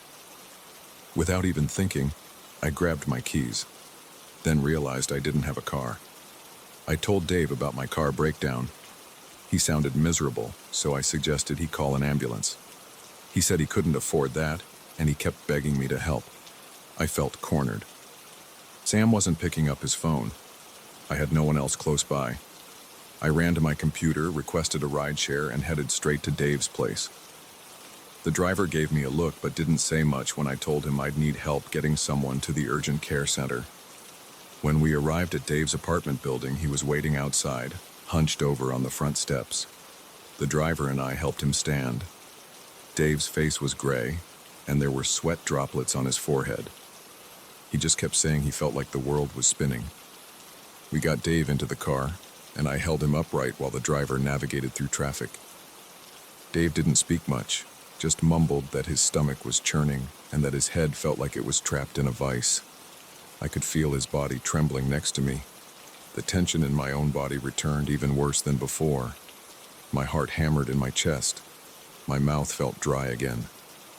I wanted to tell him it would be okay, but I couldn't shake the fear building up in me. I couldn't help but think, what the hell is going on today? Why is everyone around me getting sick? We arrived at the urgent care center, and I recognized the same nurse from earlier. She gave me a tired look, like she remembered me. We guided Dave inside, and a different nurse led him to an exam room. I sank into one of the plastic chairs in the waiting area and pressed my palms against my eyes. They felt hot and gritty. I had a dull throbbing at the base of my skull. The nurse came out a little while later and said they were running tests on Dave. I asked if there was anything I could do, and she told me to just wait. I sat there, swirling my thoughts around. Everything felt surreal. I told myself it was all just a string of coincidences. People have health problems. Cars can break down. But in the back of my head, I pictured that hallway from the photo, the blurry figure and that shape on the floor. After about an hour, Dave texted me that they were giving him medication for the nausea and hooking him up to an IV. He told me he'd be there for a while.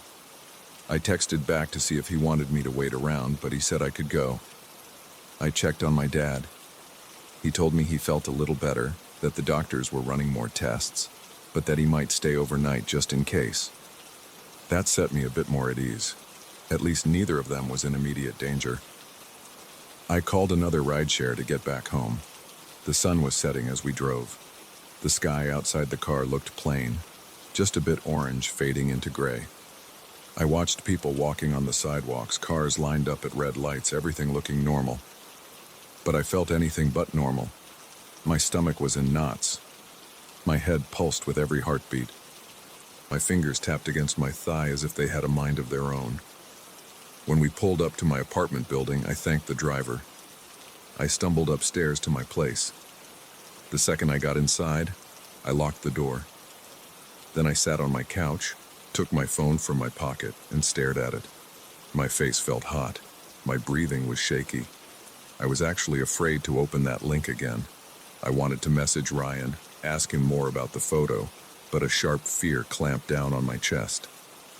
I decided I wasn't going to give it any more of my energy.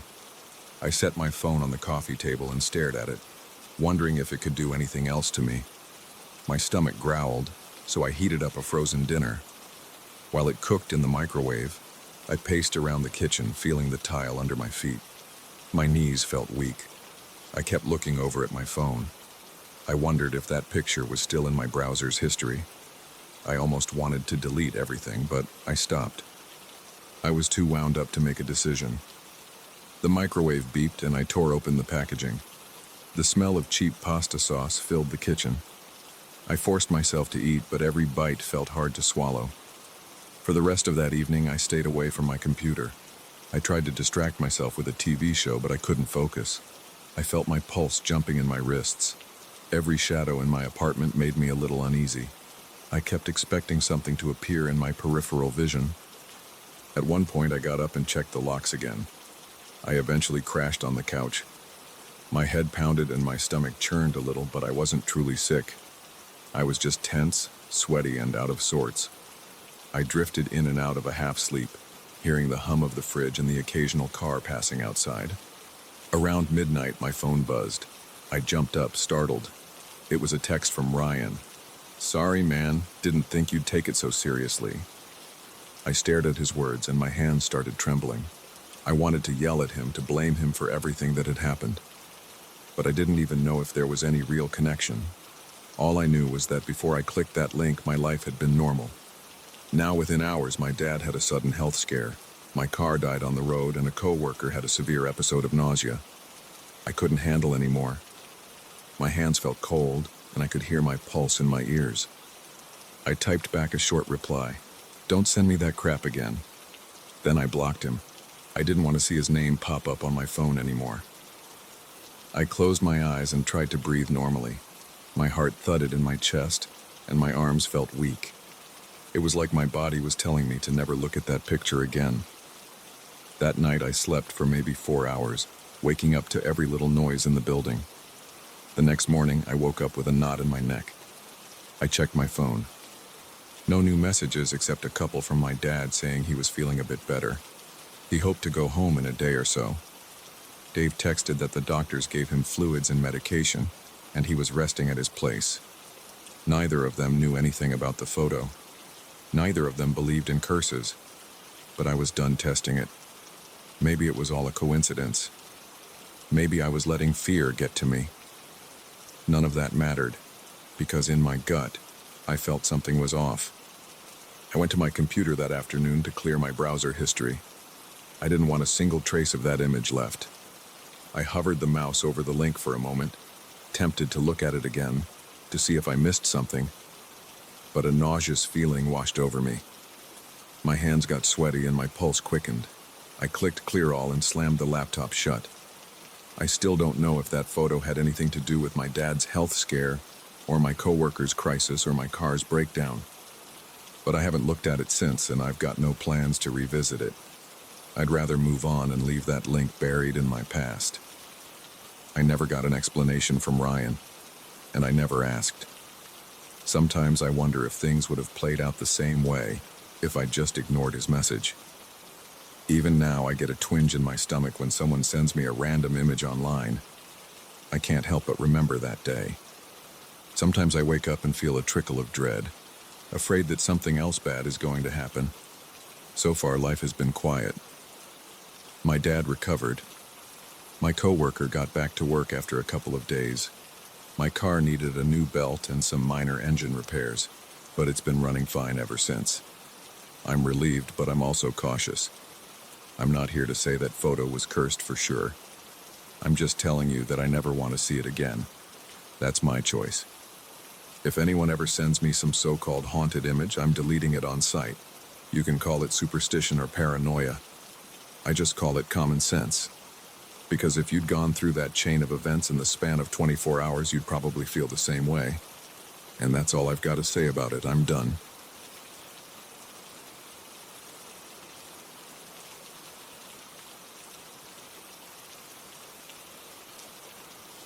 I noticed something was off as soon as I stepped into that little house. The air felt dense. It was a one-story place on a quiet street, and it looked normal at first. The paint was fine, the windows were intact, and the roof seemed stable. I remember standing by the front door with a couple of boxes in my arms and feeling a tightness in my chest. My wife was behind me, telling me to move so she could come inside. I placed the boxes on the floor and looked around. There was nothing unusual in sight. The living room had a small couch, a table, and a rug that smelled clean. My parents were outside talking to each other as they unloaded more boxes. It was the kind of scene that should have felt calm, but it didn't. I'm not someone who panics without a reason. I've lived in different homes and I know how moving can be stressful, but this was different. I felt my skin prickle. My hands felt a bit unsteady when I brought the next load of boxes inside. I wiped sweat from my forehead and took a deep breath. I told myself it was just exhaustion from the move. I tried to focus on unpacking and arranging things. My wife started placing dishes in the cabinets.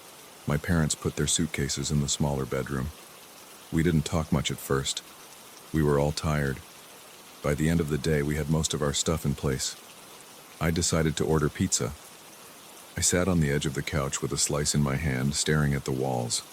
The walls were plain. No cracks, no stains. The floorboards were old, but they didn't squeak.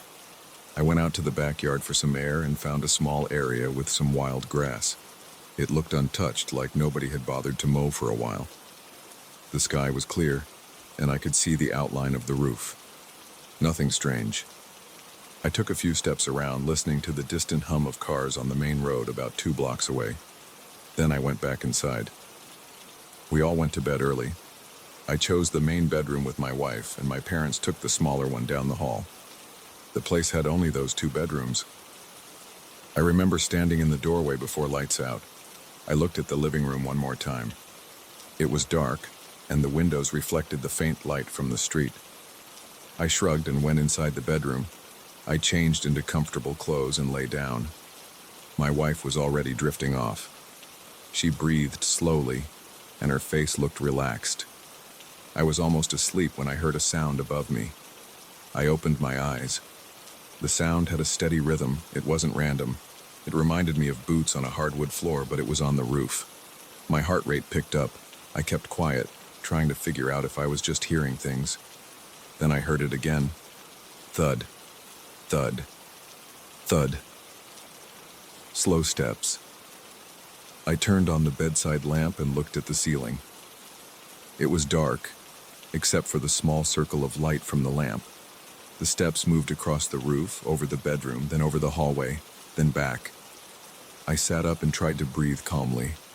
My wife stirred but didn't wake up. I wanted to check outside, but I felt a knot in my stomach.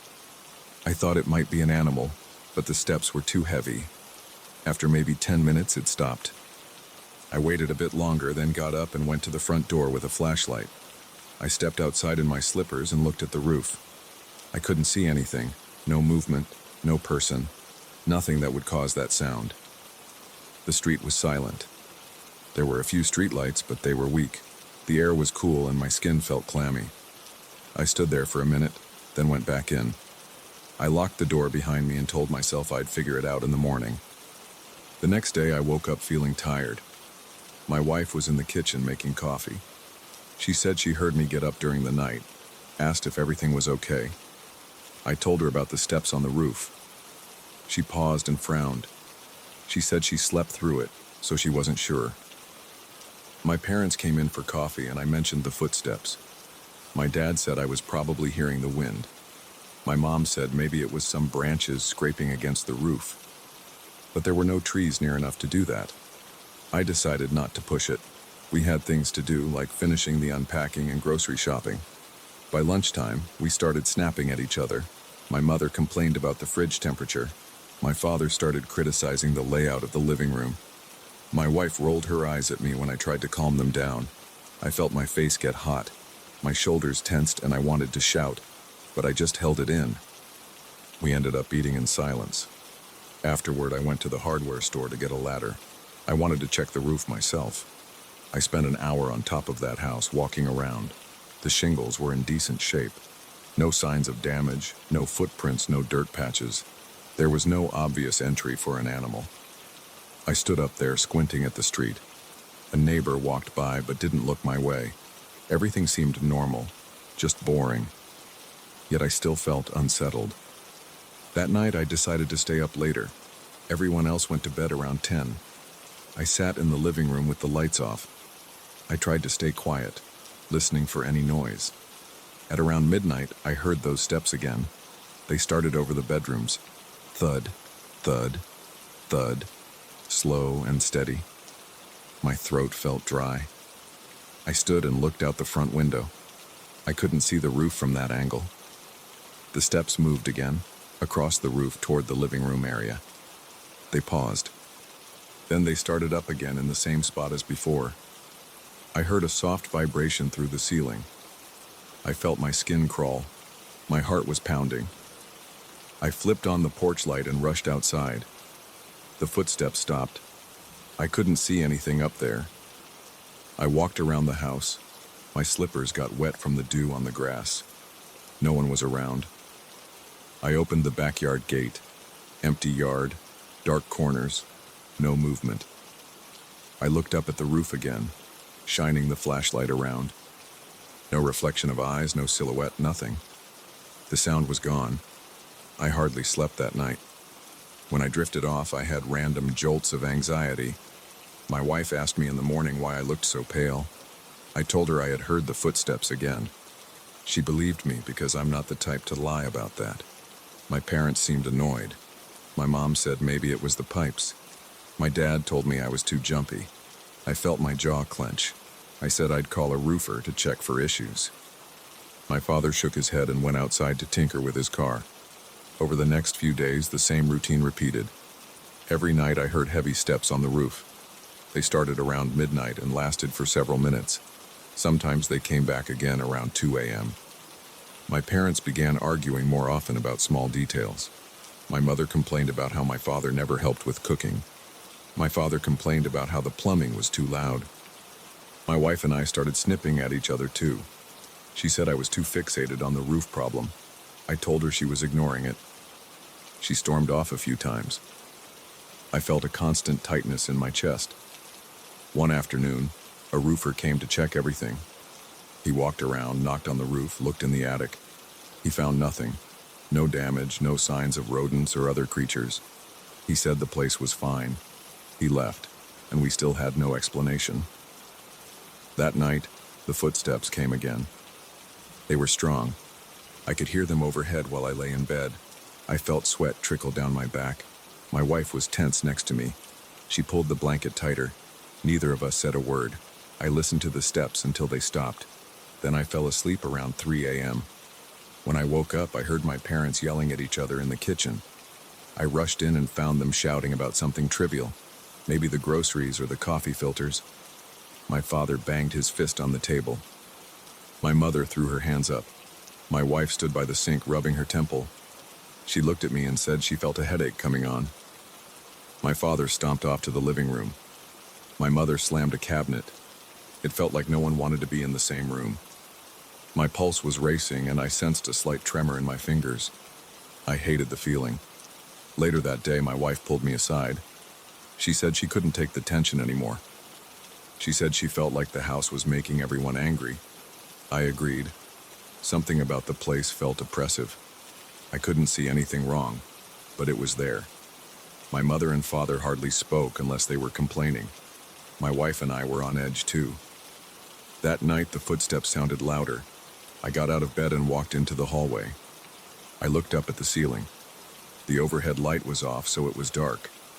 The steps moved slowly across the roof, back and forth, back and forth. My heart thumped in my chest. I thought about getting a stick or something to hit the ceiling, but I just stood there. I felt powerless. My breathing was uneven, and I realized my hands were clenched into fists. After several minutes, the footsteps stopped. I didn't hear them again until the next night. A week passed like that. We were all exhausted. One morning, my father said he'd had enough. He wanted to leave. My mother agreed. My wife said she was relieved someone else felt the same.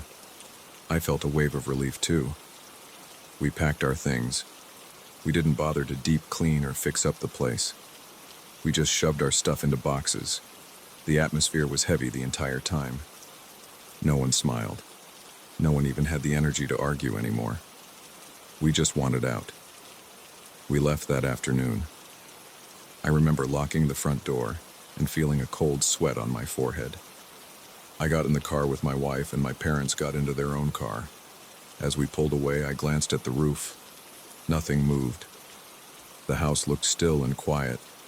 I felt like something was staring at me from inside, but I didn't see any figure or shape. It was just an uneasy feeling, the same tightness in my chest. I turned back to the road and drove off. A few days later, we settled into another house. It wasn't on the same street. It was in a different neighborhood with more people around. We unpacked our boxes, arranged our furniture, and tried to resume normal life. I noticed a change right away. My parents were calmer. My father even joked about the new house's driveway. My mother laughed about the paint color in the kitchen. My wife looked more relaxed. She didn't snap at me. I felt my own shoulders loosen up. We never figured out what caused those footsteps. We talked about it once or twice, but we didn't have answers. I checked online to see if that old street had any stories attached to it, but I found nothing. My parents refused to discuss it much. My wife just said she was glad we left. We all were. After we moved out, we stopped fighting. We felt normal again. No more restless nights, no more stomping overhead. Sometimes I think about the tension in that house. There was a sense of being watched or judged. I recall how each night those steps circled above us, slow and deliberate. But the moment we stepped outside, there was nothing there. It felt unnatural. Now, when I go to bed, I sometimes wait for that sound. I lie still, expecting a thud on the roof. It never comes. The silence almost feels strange because I got used to that nightly intrusion. But I prefer silence to those footsteps. I prefer the calm. I still have moments when I wonder if anyone else who moved into that house heard the same thing. But I don't make calls or send letters. I'm not curious enough to go back. I don't want that feeling of dread again. I don't want the anger that brewed in us during those weeks. We've been in the new place for a while now. Our routines are steady. My wife and I cook together, watch television, and sit on the porch. My parents visit often. We share meals and talk without snapping at each other. We don't pace around or check the ceiling. I no longer have that tightness in my chest or that prickling sensation on my skin. Sometimes my father and I talk about small repairs. We fix the fence, repaint a wall, normal things. We don't mention the old house. My mother sometimes gets a stiff look on her face when someone brings up the move, but she moves on. None of us want to dwell on it. I feel relief when I walk through our current home. The air feels clearer. I step into each room without that heaviness in my throat. My wife seems happier. She hums to herself when she tidies up. She doesn't glance at the ceiling anymore. My parents are back to their usual routine. My father still grumbles about random stuff, but he doesn't explode. My mother points out little details, but she doesn't snap. It feels normal. It feels right. I don't have nightmares about footsteps, but I do remember them. Sometimes I wake up in the middle of the night and I stare at the ceiling. I listen. Silence. No steady thud of heavy boots. Then I relax and drift off again. My wife has a similar reaction. She said she woke up once, convinced she heard something, but it was just our neighbor's cat on the fence outside.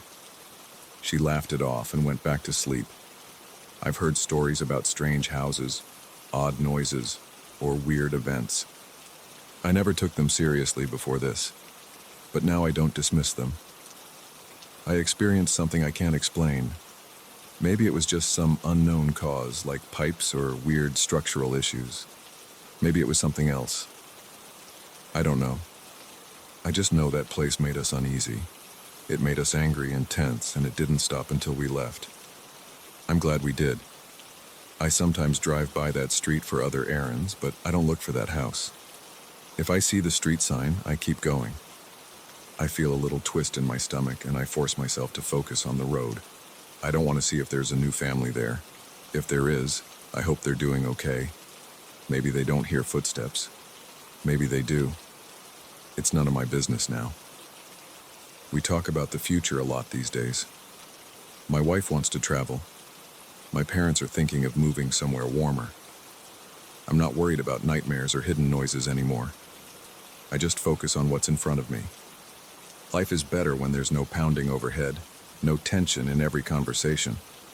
I don't need explanations or closure. We got out of there, and we're fine now. That's enough for me. And that's the whole story. We moved into a small house on a calm street. The first night I heard footsteps on the roof. It kept happening every night.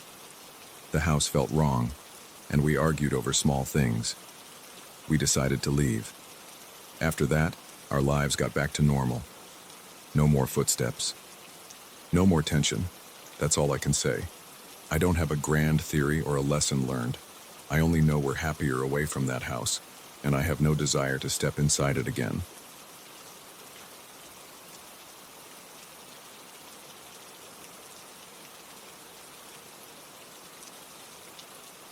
I never thought a simple trip to a weekend market in New Orleans would lead me into a mess of strange sounds and unsettling moments. I never imagined I'd lug home a small black doll that would turn my nights into a series of tense, sleepless stretches. But that's exactly what happened when I was a teenager. I bought a cheap protector against envy and brought it back to my house. It was supposed to shield me from jealousy or bad luck. Instead, it turned quiet evenings into weird encounters and left me on edge. Getting rid of it was the best choice I ever made. I remember walking through that open-air market in New Orleans. I was 16 at the time, but I felt like I could handle myself. I had saved enough cash from doing odd jobs, so I was excited to buy souvenirs. I saw different stalls offering handmade crafts, spices, and random trinkets. One particular stall caught my eye because of its display of dolls, amulets, and strange ornaments. The vendor was an older man who barely looked up when I stopped by. He seemed bored, but when I asked about the small black doll, he perked up and gave me a quick explanation. He said it was a protector against envy, and that it was supposed to guard a home from jealous eyes. He didn't tell me much else, but I was intrigued. I liked the look of it. It was about 5 inches tall, stuffed with something dense. It had tiny stitches for eyes and a bit of red thread around its middle. I paid him a few dollars and moved along. At the time, I didn't think about curses or spirits. I just thought the doll looked cool. I tucked it into my backpack and went on my way. A week later, I got back home. I lived in a small suburban area, miles away from anything resembling the energy of New Orleans. My parents never paid much attention to whatever I brought home. They just said, "Put it away in your room." So I placed the doll on my nightstand, near a few random knickknacks I'd collected over the years. The first night I was too tired to notice anything strange. The second night I started hearing faint noises. At first I thought it was just the house settling or the wind passing through, but it sounded like a whisper. I got out of bed and looked around my room. I saw nothing. The doll was there on the nightstand, but I didn't pay attention to it. I just shrugged, told myself I was hearing things, and went back to sleep. Over the following days, I began to notice objects falling off shelves when there was no draft or disturbance. A small clock slipped off a table in the living room when I walked past. No one bumped it, no one touched it. It just fell. I heard that same soft noise at night, sometimes right by my ear. It was never clear words, just a hushed whisper. It raised the hairs on my arms. I'd turn on the light and check the room. I'd try to see if there were cracks in the window letting in weird noises. Nothing seemed out of place, but every time I looked at the nightstand I caught sight of the doll. I swear there were moments its stitched eyes seemed too dark, like they absorbed the light in a way that didn't make sense. My parents asked me if I was sleeping okay. They noticed I looked tired. I just told them I was feeling restless because of normal teenage stuff. I didn't want to sound crazy by mentioning random whispers. I started waking up around 3 in the morning for no apparent reason. My chest felt tight, and I'd be short of breath. I'd sit up, stare into the darkness, and listen. Sometimes the whispering sound was so close, I could feel a tingling on my neck. I'd get angry and turn on the light, but the noise would stop. Then I'd look at that doll. It was always in the same place, just sitting there. One Saturday, I heard my uncle mention that he felt something touch his arm in the hallway the previous night. He said it felt like someone brushed against him. But when he looked around, no one was there. My aunt told us she heard footsteps in the kitchen when everyone was asleep. She got up and saw the fridge door slightly open, but no one was around. She closed it and went back to bed. She looked a little spooked when she recounted it. I acted like it was no big deal, but I felt uneasy. That night, I stayed in my room, trying to relax. I kept telling myself I was imagining things. Around midnight, I heard a clattering sound in the hallway. I rushed out and saw a glass on the floor broken into pieces. I thought maybe it was my uncle again, but nobody was there. My parents were asleep. My aunt and uncle were in the guest room. I cleaned up the pieces, tossing them into the trash can, and then stood in the hallway for a few moments. Everything was silent. My heart was racing, and my palms felt sweaty. My mouth went dry. I forced myself to calm down and go back to my room. I couldn't sleep. I stared at the doll for a long time. It was just a piece of cloth, or so I told myself. But the uneasy feeling in my gut was real. I felt my pulse in my temples. My head ached. I tried to distract myself with music, so I put on headphones. About half an hour later, I got this sudden sensation of cold. I pulled off my headphones and reached for a blanket. That's when I heard a noise, like a soft knock on my door. I opened it. There was no one in the hallway. I looked around, switched on the light, and checked the entire corridor. Empty. I went back and grabbed the doll. I wanted to examine it, see if there was anything inside. It felt hard, like it was stuffed with beans or maybe small stones. I couldn't see any opening. The stitches were tight. My heart started pounding harder, and I got a dull pain in my stomach. I placed the doll back on the nightstand and sat on my bed. I started sweating. My face felt hot and my legs felt weak, as though I'd run a race. I turned off the light and tried to force myself to sleep. I thought maybe it was stress from school or from the trip. But the whispering noises got louder. I swear I heard faint giggles. I kept looking around, convinced I'd see someone. I couldn't see anything. Over the next few days, more stuff happened. My father said he felt a hand tug at his shirt in the living room. He turned around annoyed, expecting me or my mother, but found no one. He told me later that day, and he looked confused. My mother heard a thud in the laundry room. She found a broom on the floor. She said she'd propped it against the wall, but it had ended up across the room. She asked if I was playing a trick. I said I wasn't. I was in my room at the time. The tension in the house was growing. Everyone seemed on edge. People were jumpy, easily startled by small noises. Late one evening, I sat in my room, scrolling through my phone, trying not to think about the strange events. Then I got that tight feeling in my chest again. My eyes drifted to the doll. I felt angry. I grabbed it off the nightstand, put it in a cardboard shoebox, and shoved it into the back of my closet. I shut the door. I said to myself, "This is ridiculous. It's just a piece of fabric." But that night, the whispering noises didn't stop. I still heard them. It was as if they were in the walls. My back tingled and I turned on every light in my room. I sat in my chair, arms crossed, trying to keep calm. I felt an urge to get the doll out of the house, but I wasn't sure. Part of me worried I might be overreacting. Another part of me thought it was the only logical step. The next morning, my aunt told me she felt something poke her foot during the night. She told my mother she heard a faint laugh. My mother was now suspicious. She asked if I'd brought anything weird back from my trip. I hesitated, but eventually, I told her about the doll. She asked to see it. I went upstairs to grab the shoebox. When I opened the closet, the box was on its side. The lid was off, and the doll was lying right next to it as if someone had moved it. My stomach twisted. I carefully picked it up and brought it downstairs to show my mother and my aunt. My mother looked at it like it was a piece of garbage. She said, "Throw it out.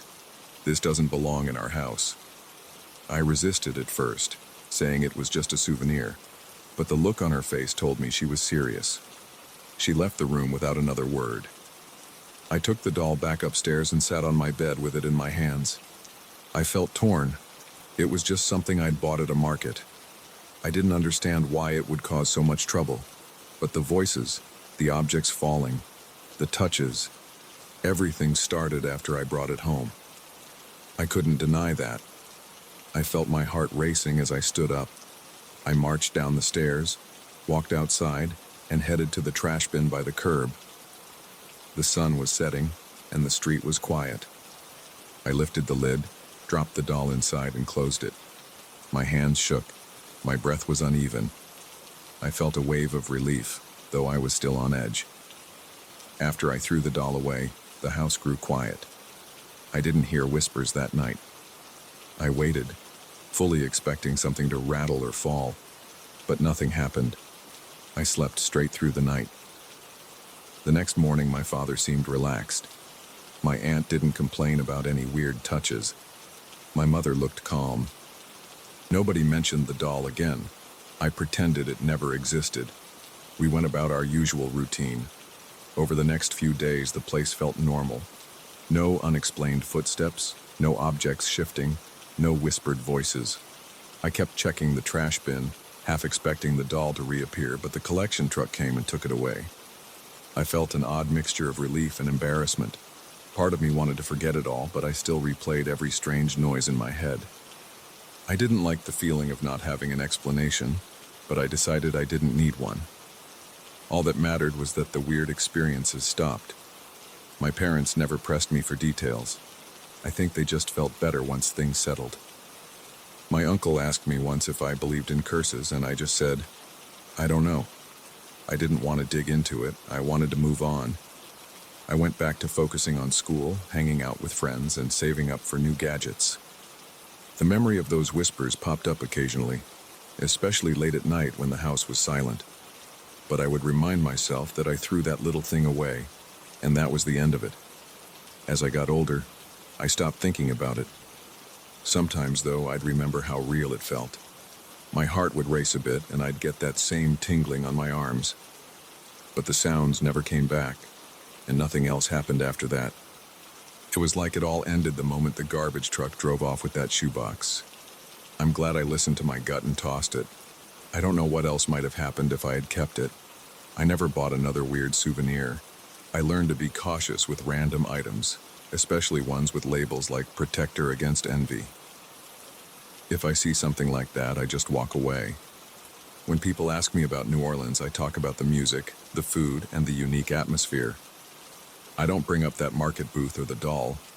Most of my friends wouldn't believe me anyway, or they'd laugh and say I was imagining things. Sometimes I think about the old man at the stall, the way he looked bored until he noticed me staring at the doll. I wonder if he knew something or if it was just another cheap product. I'm not sure. But every so often, I remember the sound of the whispering right next to my ear. It still makes the hairs on my neck stand up. Looking back, I don't regret visiting that market, but I do regret buying that doll. It caused chaos for a few weeks. The house was tense, and everyone seemed uncomfortable. I never want to go through that again. Some people love collecting odd objects. They display them like trophies. I'm not that person. After all that happened, I realized I don't need a novelty that badly. I'd rather have peace in my own home. I don't like hearing strange voices, and I don't enjoy feeling something tap my shoulder when no one's there. I still don't know what was really going on. I can't prove there was anything supernatural about that doll. I only know my experiences. I know how I felt, and I know the weird stuff that happened in my house. Things got back to normal the second I threw that doll in the trash. I consider that the best solution. I was done with it. My family was done with it. And we all moved on. That's the whole story. There wasn't a grand finale or any dramatic conclusion. I just tossed the doll out and things settled. But I'll always remember those nights, waking up to faint whispering in a room that should have been silent. I'll remember seeing that cardboard box flipped over when I was sure I'd left it securely closed. And I'll always recall the look on my mother's face when she told me to throw that thing away. That's why I don't bring souvenirs home anymore, especially ones that claim to ward off envy. I've had enough surprises for a lifetime.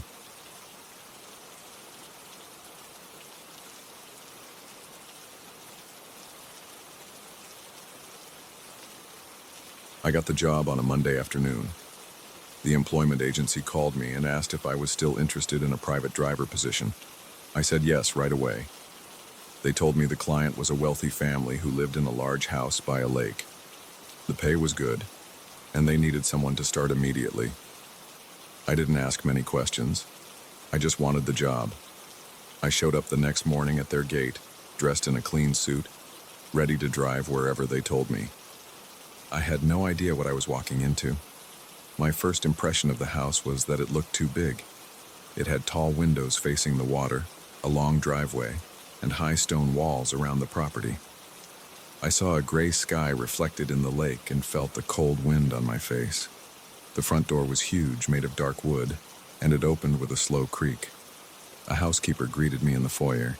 She told me to wait in the main hall until the family was ready. I stood there holding my cap in my hands. I noticed how quiet it was, even though the place was massive. No one walked around, and no voices echoed from the upper floors. I got used to waiting. On most days, I arrived at 8 in the morning, parked in the circular driveway, and went inside to let them know I was ready. Often the family wasn't prepared right away, so I stood in the main hall or by the front staircase. That hall had high ceilings with a chandelier that was never turned on. The floor was polished marble that reflected the overhead lights. Thick rugs were laid around to muffle footsteps. Every sound seemed to vanish as soon as it left my mouth. The first time I noticed something strange was on my second day. I heard a noise upstairs. It sounded like someone running.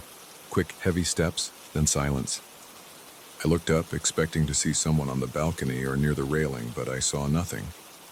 I thought maybe it was the father rushing around or the mother looking for something. But when they finally came downstairs a few minutes later, they looked calm and composed. They said good morning like nothing had happened. I didn't mention the noise. I figured it was my imagination. I followed them out to the car, drove them into town for some appointments, then brought them back in the late afternoon. That night, I went home tired but still grateful to have steady work. Over the next few days, more odd things happened. The hallway lights near the dining room would flick on, stay bright for a moment, then flick off. Sometimes they'd turn off right as I passed by, causing me to blink in the sudden darkness. Other times, I'd see a light on in the upstairs corridor. Then it would go out on its own. I started watching the switches on the walls to see if someone else was messing with them, but I never saw anyone do it. I didn't want to cause trouble, so I said nothing. I was there to drive, not to ask questions, but I felt uneasy. When I stood in the foyer, I often caught movement from the corner of my eye. I'd glance over and see a shape near a door, but it was never there when I looked straight on. One morning, I thought I saw someone looking at me from the top of the stairs, a small figure near the railing. I blinked, and the shape was gone. After a moment of confusion, I told myself it had to be a trick of the light. On a Wednesday, around 6 in the evening, I was waiting in the foyer again. The family was upstairs getting ready for some event. I heard footsteps above me.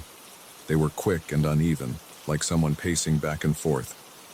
I shifted my weight from one foot to the other, trying to ignore how tense my shoulders felt. The footsteps stopped, then I heard a door open. The sound echoed down the staircase. I didn't see anyone come out. I stepped forward and looked up the stairs. I didn't see a single light on. My stomach felt tight. My skin felt cold. I almost called out to ask if anyone needed help, but my throat went dry. Then I heard a soft thud like a door closing. I took a step back. My heart was beating faster and I felt sweat in my palms. Soon after, the mother came down with a smile on her face. She told me they were ready. I glanced behind her at the second floor. Everything looked quiet and empty. I drove them to their event and tried to keep my mind on the road. A few days later, I got to the house early in the morning. The housekeeper let me in. She seemed kind, but also distant. I asked her if this place was usually so quiet. She shrugged and said the family liked privacy. Then she walked off. Later, while I waited in the foyer, I heard that same rush of footsteps upstairs. I felt a chill in my chest. This time, it clearly sounded like someone running around in circles. I heard a faint tapping, like hands hitting a wall. Then it stopped. I decided to check it out. I climbed the stairs one at a time, careful not to make noise. The second floor hallway stretched in both directions. The lights were off, but there was enough gray daylight seeping through the windows to let me see. I walked down the corridor, listening for any movement. There were several doors on each side, all closed. I tried to keep my breathing steady. My shoes were soft-soled, so they didn't make much sound on the carpet. Halfway down the hall, I saw one door slightly ajar. I thought I heard a faint rustling from inside. My heart pounded. I was worried I'd get in trouble for snooping, but something compelled me to push it open. I looked into a dim room that had a large bed, an ornate dresser, and a tall window overlooking the lake. I stepped inside, scanning the space. Everything was neat. The bed was made with smooth sheets. No one stood behind the dresser. No one hid under the bed. My nerves felt frayed, but I saw no sign of any person. That was when I noticed the door to the adjacent bathroom. It was closed, but I could see a thin line of light under it, even though the rest of the lamps were off. I stood there, my hand shaking a bit as I reached for the doorknob. Then I heard my phone buzz in my pocket. It startled me so much I almost dropped it. I pulled it out and saw a message from the father. They were ready to go and wanted me to bring the car around. I backed out of the room, practically stumbling in my rush. I hurried downstairs, trying not to look like I was spooked. 2 weeks later, the father told me they needed me at the house for an entire weekend. They had family visiting, and they wanted me on call in case anyone needed to be driven around. I arrived on Friday evening. The father showed me to a small room on the ground floor where I could sleep. He wanted me nearby. He paid me extra for my time, so I didn't argue. That night after dinner, I sat in my little room and tried to watch something on my phone. The signal was weak, so I gave up and decided to walk around the house. The father had told me it was okay to use the kitchen if I was hungry. I left my room and walked through a narrow hallway that connected to the main section of the house. The lights were off in that section, so I turned on a small lamp. The hall smelled like old wood and furniture polish. I reached the foyer and saw the large staircase again. The lake outside was dark, with moonlight reflecting off the surface. I heard a creaking noise from above. I froze, my eyes on the top of the stairs. The sound of footsteps started again. It was the same pattern. Fast, uneven steps, then a pause, then more steps. I felt a chill spread across my arms. I looked around for a light switch. I found one on the wall and flipped it. A chandelier overhead flickered to life, lighting the hallway. The footsteps stopped instantly.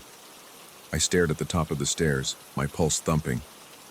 Then I saw a door handle up there move. The handle jerked down like someone was opening the door. I took a step forward. The door opened about an inch, and I saw a faint light inside that room. I waited, barely breathing. The door closed again. It didn't slam, it just shut with a quiet click. I waited for another minute, not sure what to do. Part of me wanted to run up there and yank the door open, but I remembered how that went last time. My stomach knotted up. I left the foyer and headed to the kitchen instead. Inside the kitchen, I turned on every light. I heard the hum of the refrigerator and the faint buzz of the ceiling lamp. I opened the fridge and poured myself a glass of water. My hand was shaking. I sipped the water, feeling it slide down my dry throat. I put the glass on the counter and leaned against it for a moment. My breath felt shallow, like I couldn't get enough air. I told myself to calm down. I reminded myself there was no reason to panic. This was just a strange house. I'd never seen anything harmful. I was fine. The rest of the night, I stayed in my room. I kept the lights on, and every little sound made me sit up and listen. I heard a few pops and creaks, but nothing as obvious as those footsteps. Around midnight, I finally fell asleep with the lamp on. The next morning, I drove a few of the family's relatives to a tennis club in town. They chatted about real estate, sports cars, and their plans for the evening. No one mentioned anything unusual about the house. They seemed at ease, like they had no idea the place made me so uncomfortable. When we returned, I helped them carry in some shopping bags and golf equipment. Then I waited in the foyer again. While I stood there, I saw the corridor lights flicker in the distance. They turned on and off 3 times. The switches were too far away for me to reach. I knew no one else was in that hallway. I felt my scalp prickle and I rubbed the back of my neck. My heart thumped harder. I felt my breathing get shallow again. The father walked by, noticed me staring at the corridor, and asked if something was wrong. I said no and tried to look normal. That evening I was alone in the foyer again. I was supposed to drive the family to a dinner reservation at 8. I heard the father's voice from upstairs telling everyone to hurry. Then I caught movement at the second floor landing. For a brief moment it looked like someone was there, peering down. My mind registered it as a small shape, maybe around the height of a shorter adult. The shape moved back into the darkness in a flash. It vanished. My heartbeat spiked and I wiped sweat from my temple. The father came down the stairs next, adjusting his cufflinks. He was alone. I swallowed hard and told myself not to lose it. I followed him to the car and opened the door. My hands felt clammy on the steering wheel. I drove them to dinner and returned to the house to wait. The house was dark when I got back. The staff had the evening off, so I walked in and found all the lamps off. I turned on a small light near the entrance, then went to my room.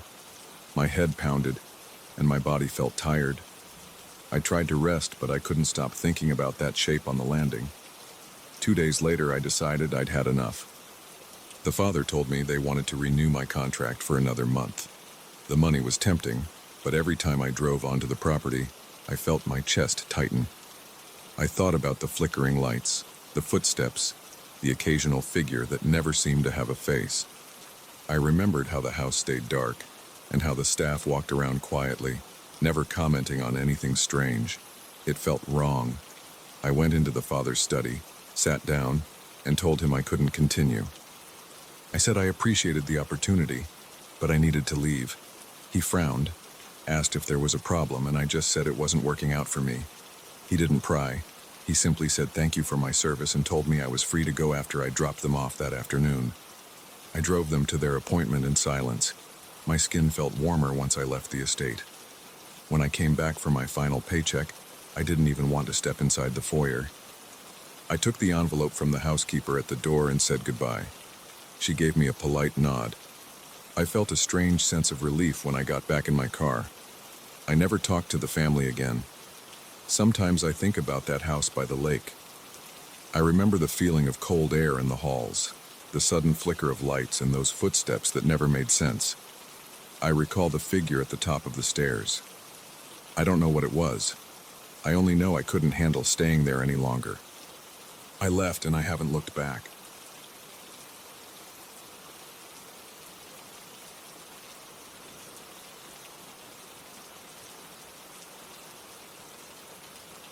I always hated the sound of that elevator. The first time I heard it groan and rumble through the empty hallways, I felt my stomach tighten. It was late, around 2 in the morning, and I was halfway through my shift. The hospital had been shut down for months except for a small area on the ground floor where we stored emergency supplies. My job was to keep an eye on the place at night, make sure nobody broke in or messed with anything. I worked alone most nights. If something went wrong, I had a radio that connected me to an off-site security company, but they were slow to respond. They always assumed it was just another false alarm. I remember that particular week because it was hot and the air conditioning was turned off throughout the hospital. The only places that felt bearable were the stairwells, since they had windows you could crack open. The rest of the building smelled stale, like old paper and unused cleaning supplies. My footsteps always echoed in a hollow way, especially on the tiled floors. It felt like the walls absorbed every sound. The weird thing about this hospital was that even though the entire place was deactivated, one elevator kept running. Nobody could explain why. The guys who handled the technical shutdown said they cut power to everything except the emergency lighting and a few outlets for our equipment. Yet this elevator, the one near the north corridor, moved on its own schedule. It went up and down whenever it felt like it. I used to joke that the system was glitchy, that maybe some leftover circuit was messing up. But whenever I mentioned it to the day guards or the building manager, they shrugged and said it wasn't a big deal. They told me it was probably just a residual power line left connected somewhere. One night I decided to inspect that elevator more closely. I pressed the call button and watched the floor indicator go from the basement up to the 3rd floor, even though I was on the 1st. It stopped at 3rd, stayed there for a few seconds, then shot down past the basement level. The digital display flickered, then it went blank. I heard a faint whir behind the doors, but they never opened. After maybe 10 seconds, it zoomed back up to the 1st floor and stopped. The doors slid open with a loud hiss, revealing an empty cab with flickering fluorescent lights inside. It smelled like old metal and something else, kind of a rusty odor. My heart pounded a bit and I told myself I was overreacting. I stepped inside, pressed the button for the 2nd floor and waited. The doors closed and I heard a series of clunks as it rose. Then it jumped right past the 2nd floor and kept going. I poked the controls, but nothing happened. The lights inside the cab dimmed and brightened again. I felt a jolt in my knees when it stopped. The indicator said 4, but there were only 3 floors in that hospital. For a second, I thought maybe we had a hidden wing. The building had originally been expanded at some point. The doors didn't open. I felt the car shake a bit. A beep sounded, one of those standard elevator tones, but it came out muffled, like a speaker was broken. I tapped the door open button and nothing happened. The air felt thick. I had this tight sensation in my chest, like I couldn't breathe properly. Then the elevator dropped. It wasn't a free fall. It just moved down too fast, making my stomach flip. The indicator went from 4 to 3 in a blink, and the doors finally opened on the 2nd floor. I almost tripped stepping out. My legs felt wobbly. After that night, I didn't ride that elevator for a while. I stuck to the stairs, even if it meant climbing up and down in the heat. But I still heard it move on its own. Sometimes I'd be doing my usual patrol in the corridor, checking old rooms with leftover desks and chairs, and I'd hear the rattle. I'd see the doors open on some random floor with nobody inside. Once I walked over to look, and I caught a glimpse of the inside lights flickering again. Then the doors slammed shut and it shot away. The building had 4 floors if you counted the rooftop level, but the official layout said it was 3 floors and a locked maintenance area up top. That area was always sealed. The manager told me it was used for storage, but they had moved everything out years ago. They said nobody was allowed up there unless they had a special key. I never tried to push the subject, but it made me curious. I once tried to open the door to that top floor with my own set of keys, but none of them worked. I heard a loud click from behind the door, but it stayed locked. One Friday night, toward the end of my shift, I started hearing loud banging noises from above me. It sounded like metal hitting concrete. I thought maybe someone had broken in, so I radioed the security office. They told me they'd send a patrol car in half an hour. I walked around the 2nd floor trying to locate the source of the noise. I realized it was coming from the elevator shaft. The elevator was moving up and down at random again, banging into something. Then, it stopped. I heard a loud squeak of metal. I followed the sound to the 3rd floor. The corridor there was dark because the overhead lights had burned out. All I could see were faint shapes in the glow from my flashlight. It smelled dusty, and the air felt stale. I walked toward the elevator doors, and I noticed the display said 4 again. That unsettled me because I knew that was the locked floor. I felt a rush of adrenaline as I stepped closer. The doors were closed, but I heard a humming sound. It wasn't the usual motor noise. It was quieter, like something was spinning behind the metal. I pressed the call button. No response. I tried prying the doors open. They wouldn't budge. I felt my pulse beating in my throat. I stepped back and shone my flashlight down the hallway, checking if any of the side rooms were open or if anyone was lurking around. Everything was empty. The hallway smelled old and moldy. Some debris was scattered on the floor, broken tiles and bits of plaster. Suddenly I heard a small ding like the elevator was about to open. I jumped back. The doors slid apart halfway, then jerked and closed again. Then the display blinked and switched to B for basement. I heard the elevator descend. I felt tension in my shoulders. My radio crackled. The security office told me they were delayed and might not make it until morning. They asked if I wanted to end my shift early, but I couldn't leave until the next guard arrived.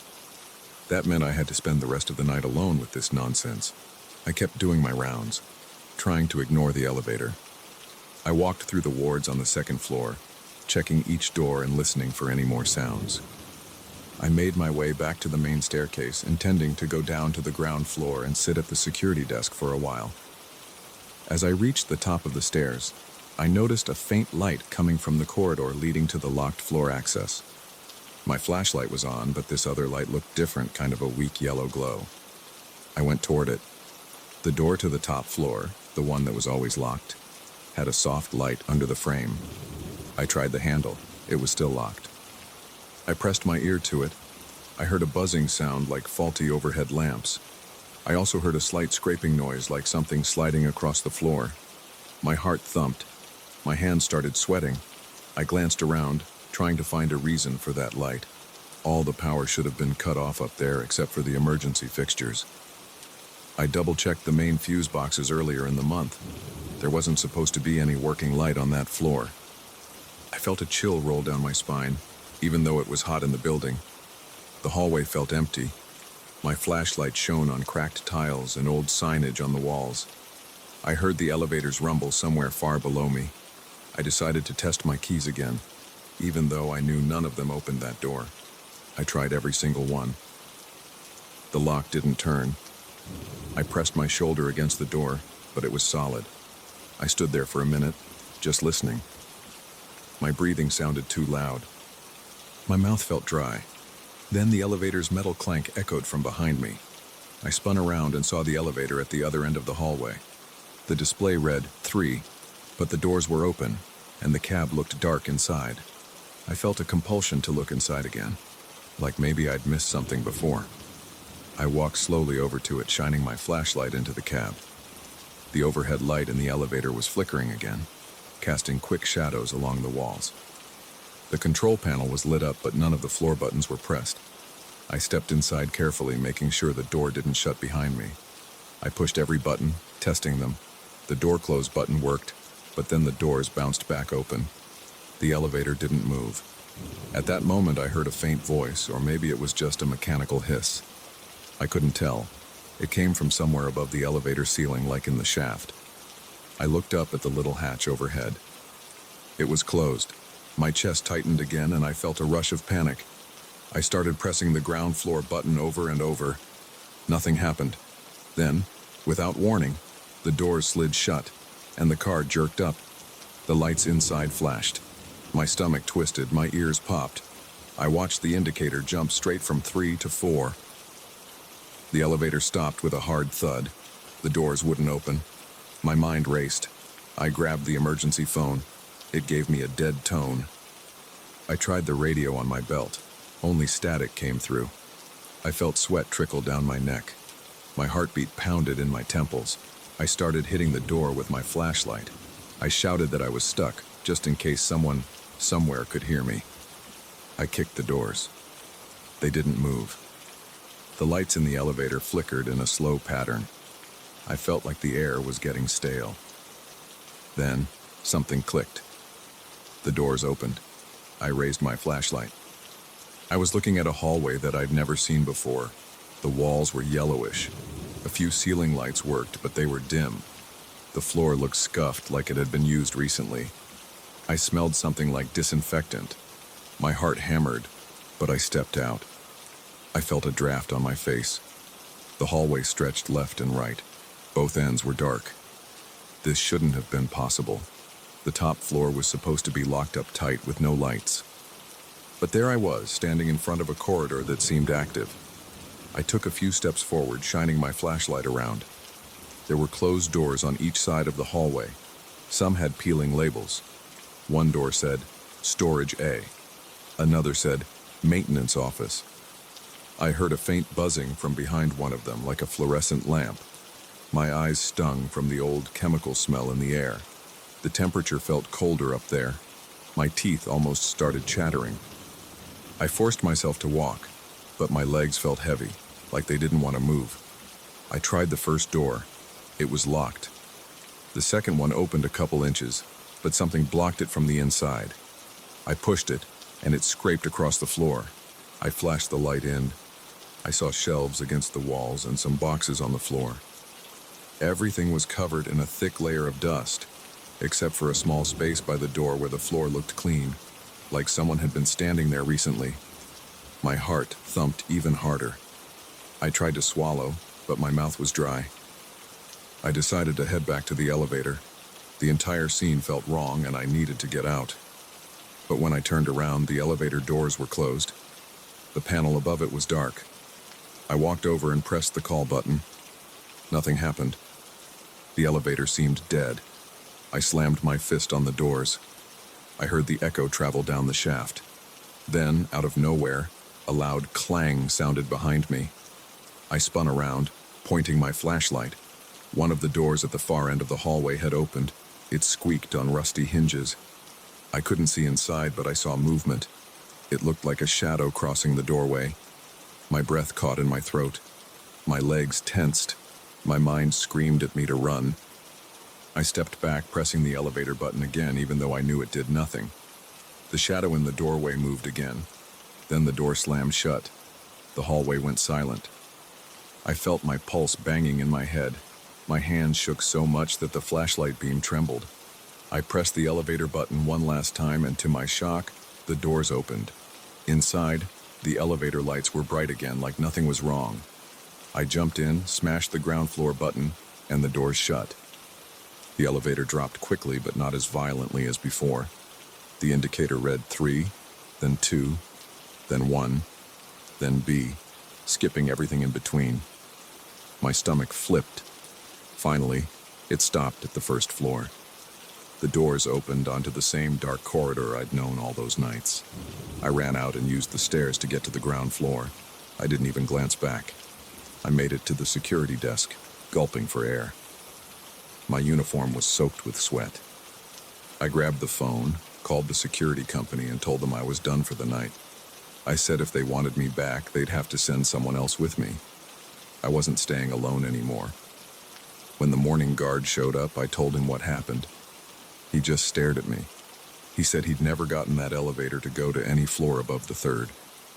I handed him the keys, got in my car, and left. I still think about that locked floor. I remember the hallways, the dust, and that sudden draft of cold air. I remember the shadow and the moment it froze my chest. I haven't gone back, and I don't intend to. That night convinced me there are some doors that should stay locked, especially in empty hospitals where nothing's supposed to be alive. I don't know what was up there. I'm fine not knowing. All I care about is that I got out in one piece.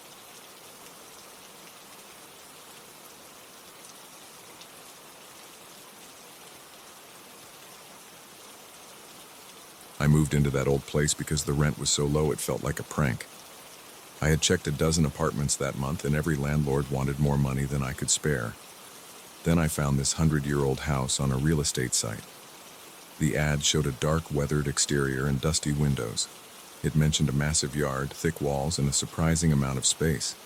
I expected the price to be out of reach, but the monthly rent was cheaper than any studio in the city. It made no sense. I drove out to meet the owner the same day I saw the ad. He seemed rushed. He just handed me the key, gave me a quick walkthrough, and left with a brief goodbye.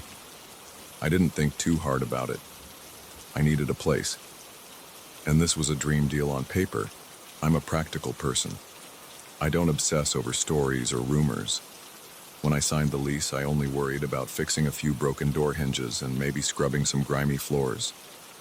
The first day, I brought my stuff in an old pickup truck. The house smelled stale, like a closet that no one opens. The floors creaked in most rooms, and the paint on the walls peeled in a few spots. I spent the afternoon carrying boxes inside. Then I set up my bed and dropped onto it. I remember feeling both relieved and uneasy. The place was huge for one person. The ceilings felt high, and the hallways seemed too long. I told myself I'd get used to it. On the second day, I tried to open a few windows to let fresh air in. Some windows were stuck like they hadn't been moved in decades. I used a flathead screwdriver to pry them loose. Dust drifted out, and I coughed for a while. By the evening, I had all the windows propped open. A cool breeze moved through the house, and I felt a little better about everything. I found a small table in the kitchen, left behind by the previous tenants. It was sturdy enough, so I decided to keep it. I didn't have much furniture anyway. Over the next few days, I started to explore all the nooks and crannies. There were 2 floors. The top floor had 3 rooms. One was a sort of small sitting area with a stained armchair. Another was completely empty except for an old trunk. The trunk was locked. I rattled it a bit, but the lock wouldn't budge. The third room was a narrow space with a tiny window overlooking the backyard. It was damp and smelled like mold. I decided not to store anything there. The backyard was bigger than I expected. It had patches of grass, a few random stones, and a couple of trees with twisted branches. In one corner stood a wooden shed. The door was missing, and the roof looked like it could collapse at any moment. Inside the shed, there were some rusty tools and an old wheelbarrow. Nothing seemed valuable. I made a mental note to clean it up if I had time. Maybe I could use the shed for extra storage. During the first week, I started noticing odd things at night. The floorboards groaned even when I was still. Sometimes I heard a quick thump in the hallway while I was reading in my room. I'd jump up to check, and there would be nothing. I told myself it was an old house settling. Pipes and wood can make noises. It was probably normal. Still, I felt my chest tighten every time I heard a new sound. The hair on my arms would stand up. I'd walk around with my phone's flashlight, checking each corner. I never found anything out of place, but I stayed on edge. One evening, I was heading to the kitchen to grab water. As I passed the living room, I saw a figure by the far wall.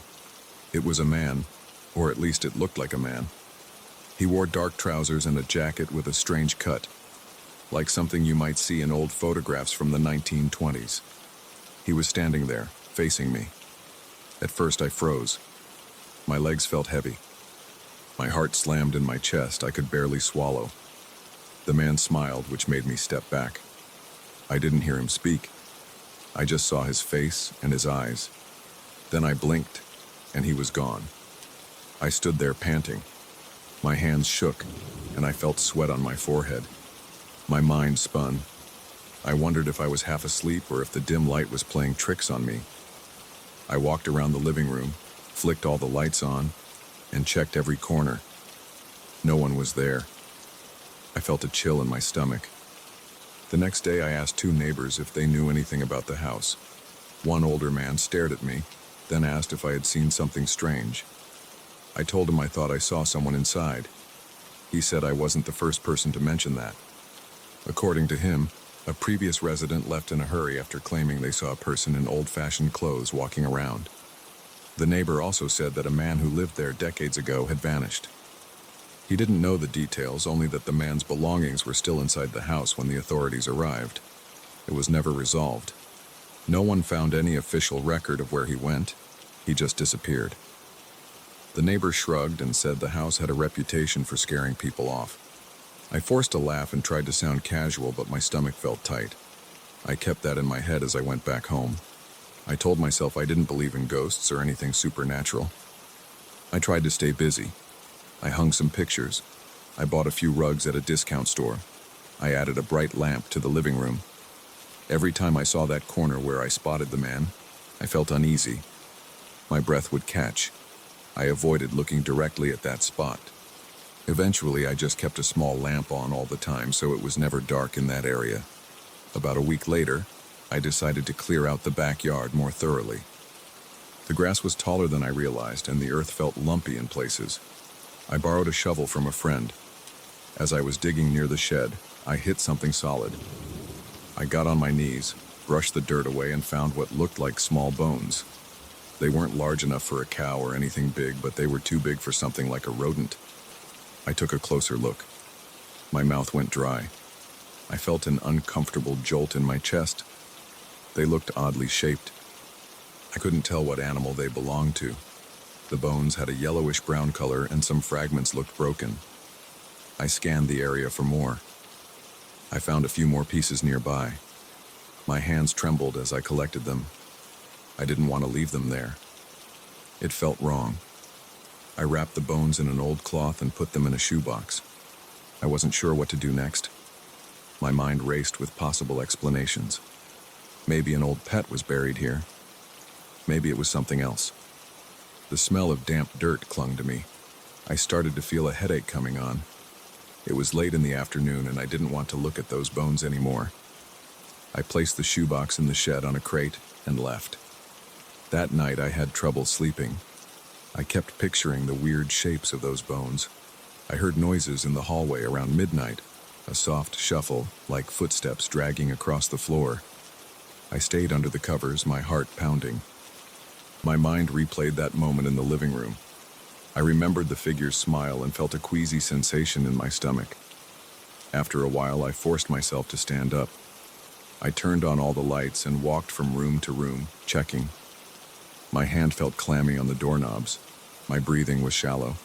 I didn't see anyone, but I couldn't relax. The next day, I told another neighbor about the bones.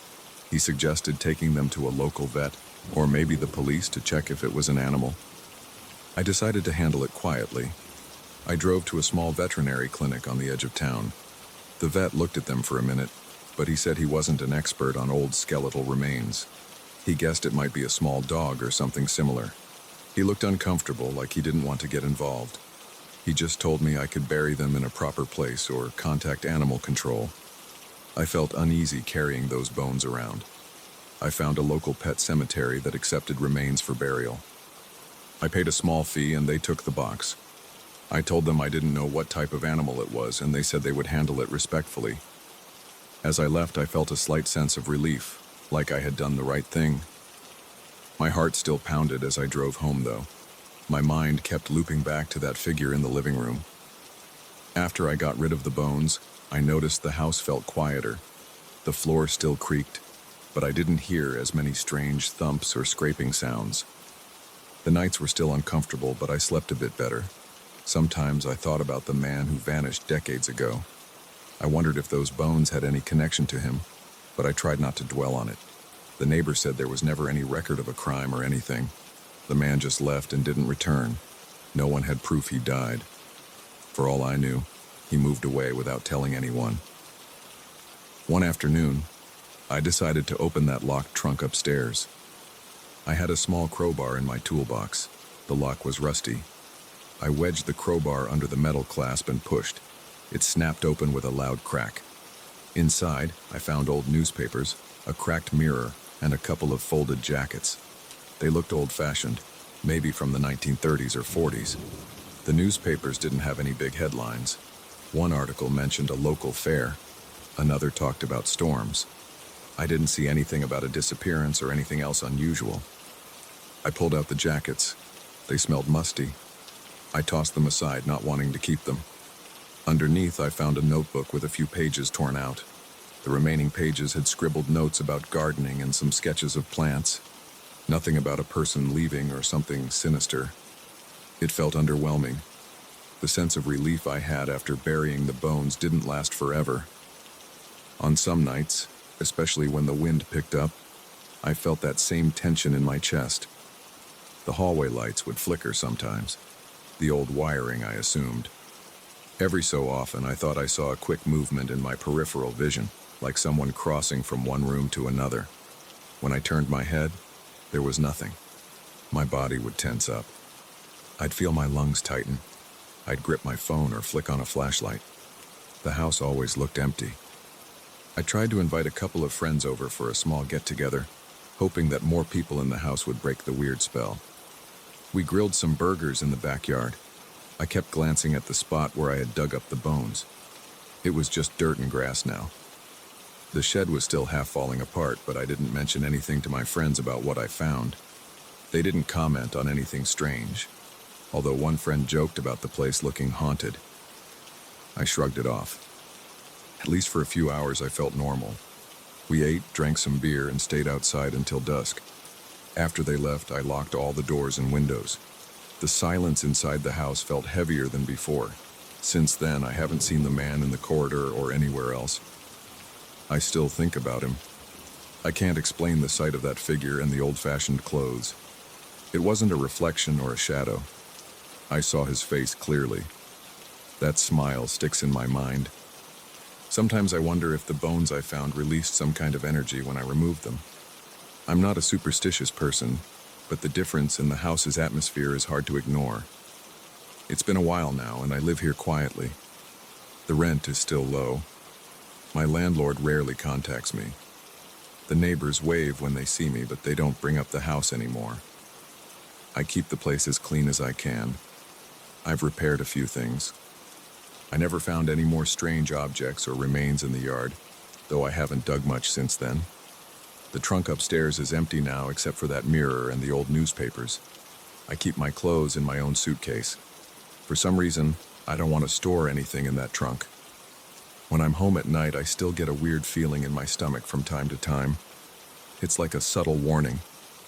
I walk through the rooms with cautious steps, especially after dark. The floor creaks, the wind rattles the windows, and I sometimes pause to listen. My heart rate goes up. I tell myself it's just an old house. It's just the plumbing or the wood. But I can't shake the memory of that figure's eyes or the way he looked right at me. It's not the kind of thing you brush off easily. Sometimes I consider moving out, but the rent is too good, and I've settled into a routine. I have a job nearby, and commuting is easy from here. I can afford groceries, utilities, and still save a little. The practical side of me says I should stay. But every once in a while, I wake up at night, covered in sweat, feeling like someone's watching me. I sit up, turn on the lamp, and stare at the doorway. My pulse pounds in my temples. I wait, ears straining, expecting a footstep or a whisper. It never comes. Eventually I calm down, lie back down, and drift off. I haven't mentioned any of this to my family. They know I live in a cheap old house, but they don't ask many questions. I figure most people wouldn't understand. They'd tell me to leave if I'm uncomfortable. But I'm not in danger. At least I don't think so. It's just a heavy, tense atmosphere that flares up once in a while. It's like the house is holding on to its secrets and I'm just another temporary occupant passing through. I try to keep my life simple. I work, buy groceries, watch TV, sleep. The house is still standing even if it groans and shifts like a living thing. I haven't seen that man again and I haven't found any new hidden items. But the memory stays vivid. The cheap rent brought me here and I can't pretend it's just a normal place. I carry that tension in my shoulders and chest, especially at night. Still, it's my home now, and I've learned to live with the unease. I don't have a neat ending to this story. I'm still here. I still glance around corners carefully. My nerves still jolt at sudden noises. But the house is quieter. The bones are gone, buried somewhere in that pet cemetery. No one seems to know more about the missing man from decades ago.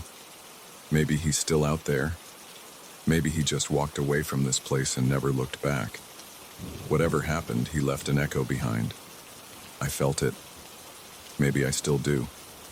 But for now, it's just me here, trying to ignore the chill in the air and hold on to the fact that the rent is paid and the doors are locked.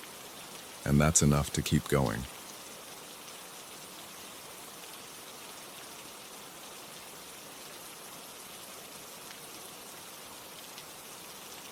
I'll never forget the night everything changed in my house. Before that, I thought stories about ghosts and apparitions were silly. I figured people were either tired, stressed, or making things up. Then I experienced something I couldn't explain. It made me question everything I believed about what might lurk behind closed doors. My fiancée, Laura, had been seeing a woman in a brown dress around our house. She mentioned it a few times, and each time I shrugged it off. She said the woman lingered in corners and near doorways, always watching but never coming too close. I assumed Laura was under stress. She was working long hours, and I thought maybe she was half dreaming or catching glimpses of shadows. I told her to get more rest, maybe take some time off from work. She agreed to try that, but the sightings didn't stop. She insisted this figure seemed too real to be an illusion. One evening, I was cleaning out the pantry to make space for some new shelves. The house was quiet. Laura had gone out for groceries, so I was alone. I moved boxes and swept the floor. Then I reached a dusty corner where I found a small wooden box. It had an old clasp on the front. The box looked fragile, so I opened it carefully. Inside, there were 2 black and white photographs. I squinted at them under the dim pantry light. They showed a woman standing on a porch wearing a dark dress that looked brown in the older photo's coloring. The style reminded me of something from the 1940s or 1950s. I had never seen these photos or this person before. I felt a slight chill, but I told myself it was the draft coming from the small gap near the back door. As soon as Laura came home, I showed her the pictures. She stared at them in silence, and her eyes got wide. She turned pale. She pointed at the dress. "That's the outfit," she said, her voice trembling. I could see she was serious. I asked if she recognized the woman's face, and she said no. The only thing that matched was the dress. I tried to stay calm. Maybe the dress was a common style, and it was all coincidence. Still, something made my skin crawl. I decided to set the photos aside in the spare room on top of an old desk. Laura didn't object. She just looked relieved that they weren't in our main living space. That night, I tossed and turned in bed. It felt like the air was heavier than usual. Laura was asleep, but I couldn't settle my mind. Around 2:00 a.m., I heard a soft creaking noise. I sat up and listened. Another creak. It sounded like a hinge, maybe from a door in the hallway. I got out of bed quietly so I wouldn't wake Laura. I walked to the hallway and looked around. Nothing seemed out of place, but the temperature felt cooler. The wooden floor under my feet was colder than normal. My heart pounded in my chest and I realized I was holding my breath. I forced myself to inhale slowly, then walked toward the spare room. I paused at the door. My ears caught a faint click, like a doorknob turning on its own. I reached for the light switch. The overhead light came on, revealing the room just as I'd left it. The photos were still on the desk. I glanced around for any sign of movement, but saw nothing. My shoulders tensed as I scanned every corner. The air smelled stale, like an attic. I waited another minute, then told myself it was my imagination. I turned off the light and headed back to bed. As I walked away, the door behind me creaked again. My muscles tightened, but I kept moving. I didn't want to show fear in my own house. About an hour later, I heard a sharp bang. It sounded like a door slamming hard. Laura woke up with a jolt and clutched my arm. "Did you hear that?" she asked. I nodded. We both got up. I grabbed a baseball bat from the closet because I thought maybe someone had broken in. We checked each room one by one. The living room was empty, the kitchen was clear, and nothing was missing. The front and back doors were locked. When we finally got to the spare room, we found the door open. It had definitely been closed before. I reached in and flicked on the light. The photos were lying on the floor near the desk. They looked like they had been tossed there. I felt a tightness in my chest and the hair on my arm stood up. My throat went dry and I swallowed hard. I leaned down and picked up the photos. I noticed the glass on the old frame had a crack. The frame must have been in the wooden box, and when it fell, it broke. But I couldn't remember seeing a frame in that box earlier, just the pictures themselves. I thought maybe I missed it. Still, the whole scene bothered me. Nothing else in the room was out of place, just those photos. I decided to put them in a drawer for the night. I locked the drawer. Laura was shaking slightly. I rubbed her shoulder and tried to sound confident. "We're just tired," I said. "We'll figure this out tomorrow." I didn't sleep much the rest of that night. My mind kept replaying those noises and the image of the photos on the floor. At sunrise, I got up and checked the spare room again. The door was shut, and everything was quiet. I unlocked the drawer. The photos were in the same spot, but the cracked frame was gone. My stomach turned and I felt a surge of panic. I whispered to myself that I must have moved the frame somewhere else and forgot about it. I searched the room. Nothing. I looked in the closet and even behind the desk. The frame was nowhere. When Laura came in, I told her what happened. She looked uncomfortable but stayed calm. She put a hand on my arm and said, "I think we need to get rid of them." She meant the photographs. I hesitated because I still believed there had to be a logical explanation. Maybe these photos belonged to a previous owner of the house. The noises could have been from old wood floors and a draft. The missing frame could have been stuck behind something. I tried to rationalize, but I couldn't deny how unnerved I felt. My chest felt tight, and I had this buzzing in my ears that wouldn't go away. I told Laura we'd at least move the photos out of the house for now.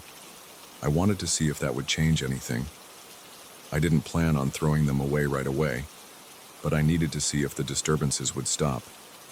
So I grabbed an old envelope, placed the photos inside, and took them out to the garage. I placed them in a wooden cabinet near the back. Then I locked the cabinet. I took a deep breath, and for the first time in days, I felt a bit of relief. Laura seemed calmer too. She suggested we get some fresh air and maybe go for a walk. We spent a couple of hours away from the house. When we returned, the atmosphere felt different. The air was lighter. There was no strange chill, and we heard no creaking or banging. That evening, for the first time all week, we slept peacefully. The next day went by without any incidents. I started to think that maybe the worst had passed. I was still confused about the photographs, but I decided not to question the calm. I focused on regular chores.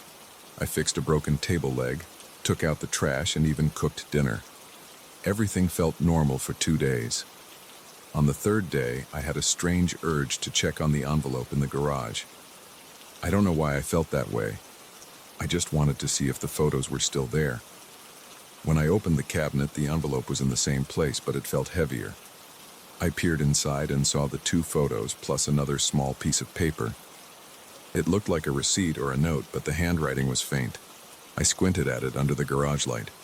It listed some items: flour, sugar, coffee, and a date in the corner, June 14th, 1952. A wave of dread washed over me. I wasn't sure how that paper got there. I hadn't noticed it before. The words looked smudged and the paper smelled musty. I showed it to Laura. She rubbed her temples, looking worried. "Maybe you missed it before," she said, but neither of us sounded convinced. I slid the note back into the envelope and sealed it. I told her I wanted these things out of our possession completely. She nodded. We decided to drive to a nearby storage facility and rent a small unit. It felt ridiculous, but I didn't want to throw the photos in the trash. I thought maybe they belonged to some family out there, and I felt guilty just discarding them. So we paid for a small locker, and I placed the envelope inside. I locked it up and left. For the rest of that evening, I felt a tension lifting from my shoulders. I exhaled more easily, like I hadn't even realized I was holding in so much stress. We made dinner together, and the house felt normal again. No strange sounds, no cold spots, no door creaks. When we went to bed, I fell asleep immediately and slept through the night. Over the next week, nothing happened. No sightings, no noises. Laura looked healthier, and I felt more relaxed. After that calm week, I got curious again. I couldn't help it. I wanted answers about the woman in the photos. I figured if I understood who she was, I could rationalize what was going on. So I took a day off work, and I visited the local historical society. I brought a scanned copy of the photos on my phone. I had scanned them before putting them in storage. The librarian on duty helped me look through old records, newspapers, and property documents. We found a mention of a woman with a similar dress style in a 1950s photograph from a local event. The name listed under a group photo was Marjorie Davis, but the faces were too blurry to confirm if it was the same person.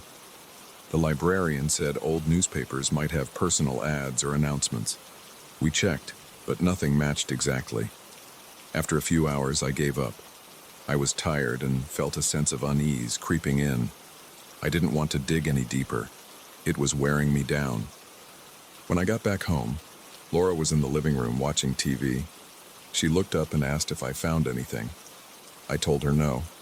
She shrugged and said, maybe we should let it go. I agreed. We had put the photos in storage, and life seemed to be returning to normal. We decided to stop investigating. We both went to bed feeling content.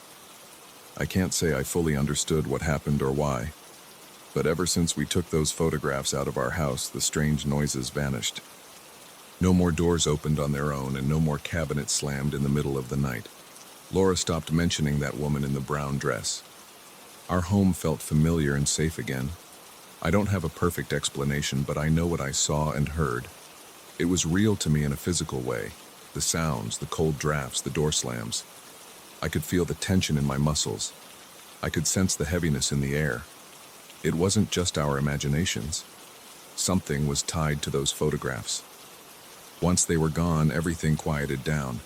Sometimes I think about grabbing them from the storage locker and trying to find the family they belong to. But then I remember those nights of disturbed sleep and that feeling of dread. For now, I'll let them stay where they are. My house is peaceful, and I don't want to risk upsetting that balance. I still wonder who that woman was and why she appeared in our home, but I'm not pushing for answers. I'm comfortable letting this be one of those things that remains unsolved. I live my life as usual now. I go to work, come home, make dinner, watch a little TV, and sleep without interruption. Every once in a while, though, when I pass by the spare room, I pause. I think about that night when the door slammed and how I felt a chill right down to my bones. Then I remember it's over. I keep walking. I'm glad things are back to normal.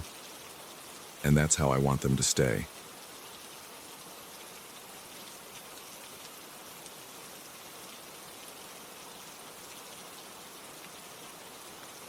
I'm not a superstitious guy, but I have to tell you about this bizarre thing that happened to me last fall. It started with a simple impulse. I saw a strange doll at a flea market and decided to buy it. I can't explain exactly why. It was ugly and it looked worn, but there was something about it that grabbed my attention.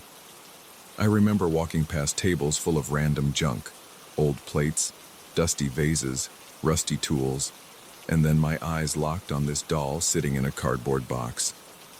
Its face was chipped, and it had these glassy eyes that pointed slightly in different directions. I felt uneasy when I looked at it, but I still dug into my pocket and gave the seller $2. It was a weird moment. I shrugged it off and thought I'd just put it on a shelf at home as a conversation piece. I had no idea what I was bringing into my life. When I got home, I placed the doll on top of a small dresser in my spare room. That room was pretty empty except for a rolled-up yoga mat, a single chair, and some old books. I figured the doll could stay there. I didn't want to look at it all the time, and the spare room was rarely used. The first couple of days I almost forgot about it. I'd pass by the spare room on my way to the bathroom or to retrieve something from the closet, and sometimes I'd glance at the doll. Nothing special happened at first. It was just there, leaning slightly to one side because its base wasn't even. Its paint was peeling off in places, and it had a faint smell of dust and mildew.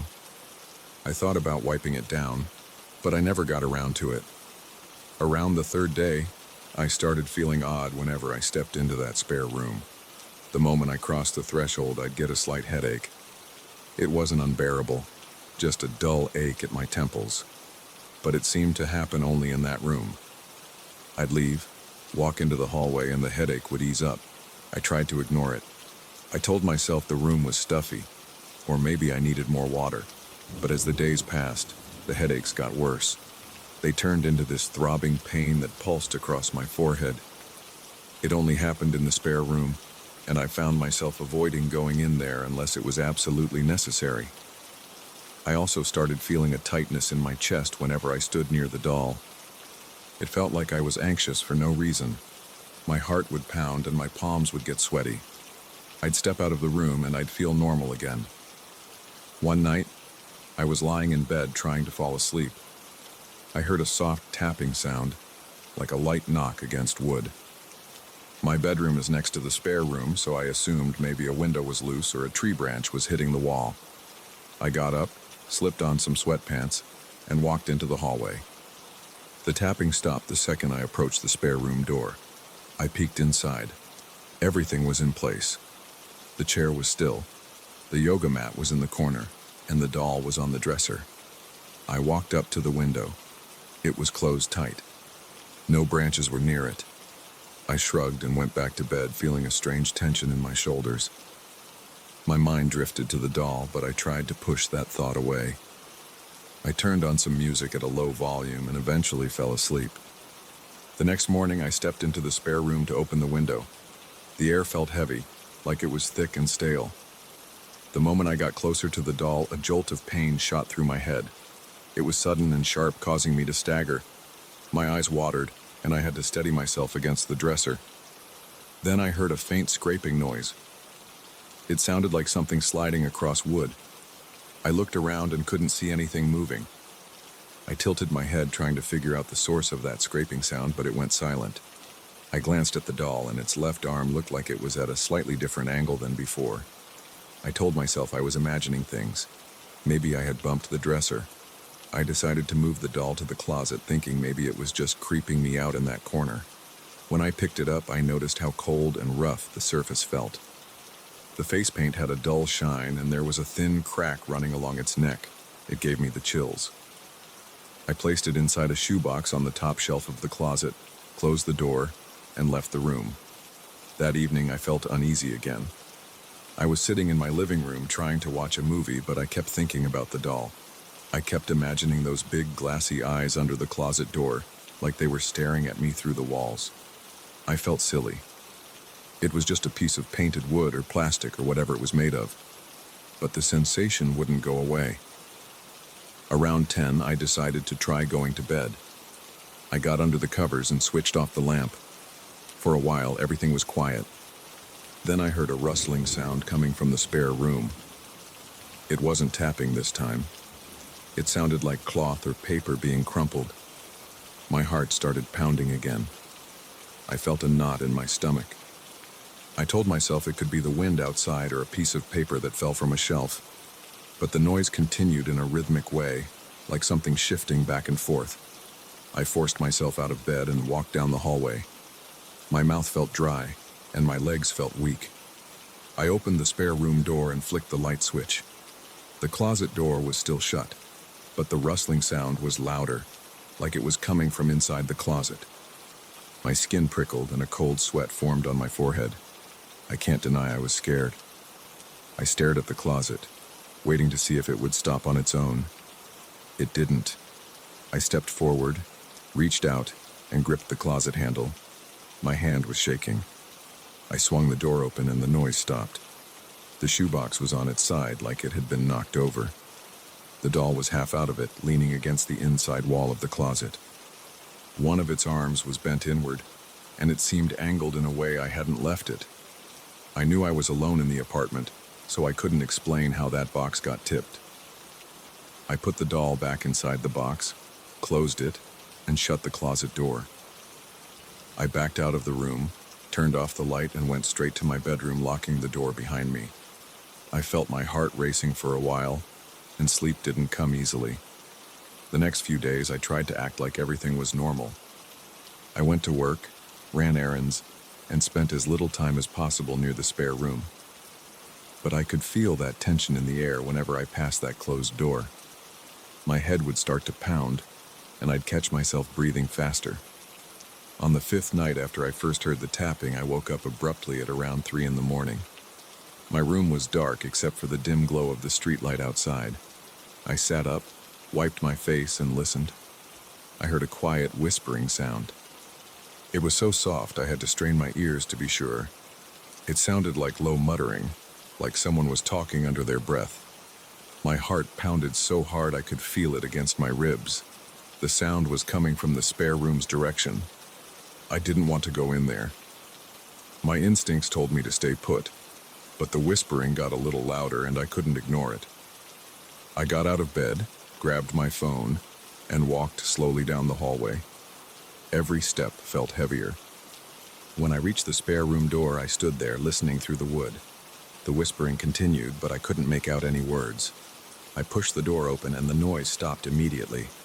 The room was dark, but a little light from the hallway spilled in. I reached over and turned on the ceiling light. The closet door was shut. The chair was where I left it. The doll was in the closet, in its shoebox, or so I assumed. I felt a surge of fear, like cold water running down my back. Then I realized my head was starting to hurt again. My temples were pounding, and a wave of nausea hit me. I backed out of the room and shut the door. I went straight to the kitchen, drank a glass of water, and stood there gripping the edge of the sink. I was wide awake and sweating. I felt like I was losing it. That morning, I decided enough was enough. I waited until the sun was up, then marched into the spare room. I opened the closet, grabbed the doll, and stared at it. The left side of its face was chipped, revealing a bit of grayish material beneath the paint. Its eyes seemed to focus on me in a strange way. My headache flared up again, and I felt dizzy. I carried the doll into the living room, set it on the floor, and looked around for something heavy. I found a small hammer in my toolbox. I knelt down, took a deep breath, and smashed the doll's face. It made a dull cracking sound. The material split, and I saw bits of paint and dust fly up. My hands were trembling, and my heart was racing. I hit it a few more times, making sure it was destroyed. Pieces of it scattered on the floor, and a musty smell filled the air. The whole time, I felt a weird pressure in my chest, like something was resisting me. But I kept going until it was unrecognizable. I gathered the fragments into a plastic bag. I tied it up tight, marched outside, and threw it in the dumpster behind my building. I wiped my forehead and felt a wave of relief wash over me. It was like I could breathe properly for the first time in a week. My headache faded in minutes. I walked back into my apartment, half expecting the spare room to feel the same, but it didn't. The air felt normal. I went inside the closet. The space looked dull and empty, but there was no feeling of heaviness. I opened the window in the spare room and let the sunlight in. I spent the next hour vacuuming the floor and wiping down the dresser, trying to remove any trace of that thing. I didn't want to see even a single shard of it left behind. For the rest of the day, I felt lighter. My neck and shoulders were still a bit tense, but the constant pounding in my head was gone. I watched some TV, made myself dinner, and slept through the night without any interruptions. No more whispering, no more tapping, no more scraping. The next morning, I woke up feeling fresh. The sun was shining through my bedroom window, and I got up without that familiar knot of fear in my stomach. I walked into the spare room just to confirm it was really over. It looked plain and ordinary. A folded chair, a rolled yoga mat, some boxes in the closet, and no doll anywhere. I stayed there for a good 10 minutes, waiting to see if the headache or the tightness in my chest would come back. Nothing happened. I guess I don't have a neat explanation for what caused those sounds or the feelings I had. I only know that once I destroyed that creepy doll, I returned to normal. I haven't had any strange noises in the middle of the night since then. No more headaches that come out of nowhere. Nothing has moved on its own or whispered in the dark. I never told the neighbors or my coworkers the full story. I just said I had a weird experience with a secondhand item and decided to throw it out. They gave me funny looks, but I didn't care. I knew what I felt, and I stand by my choice. Sometimes I think about what would have happened if I had just ignored the problem. The idea of that thing staying in my home, whispering and moving around, freaks me out. I'm just glad it's gone. That's pretty much it. I bought a creepy doll. Weird stuff happened, and it all stopped after I smashed it and tossed it in the trash. I'm not trying to prove anything to anyone. I'm just sharing what I went through. If I ever see another doll like that, I'm going to walk the other way as fast as I can. Maybe there was something messed up about the materials or something that carried a strange energy. I don't know. All I know is that I had to get rid of it. Now my place feels like my own again. And that's the story.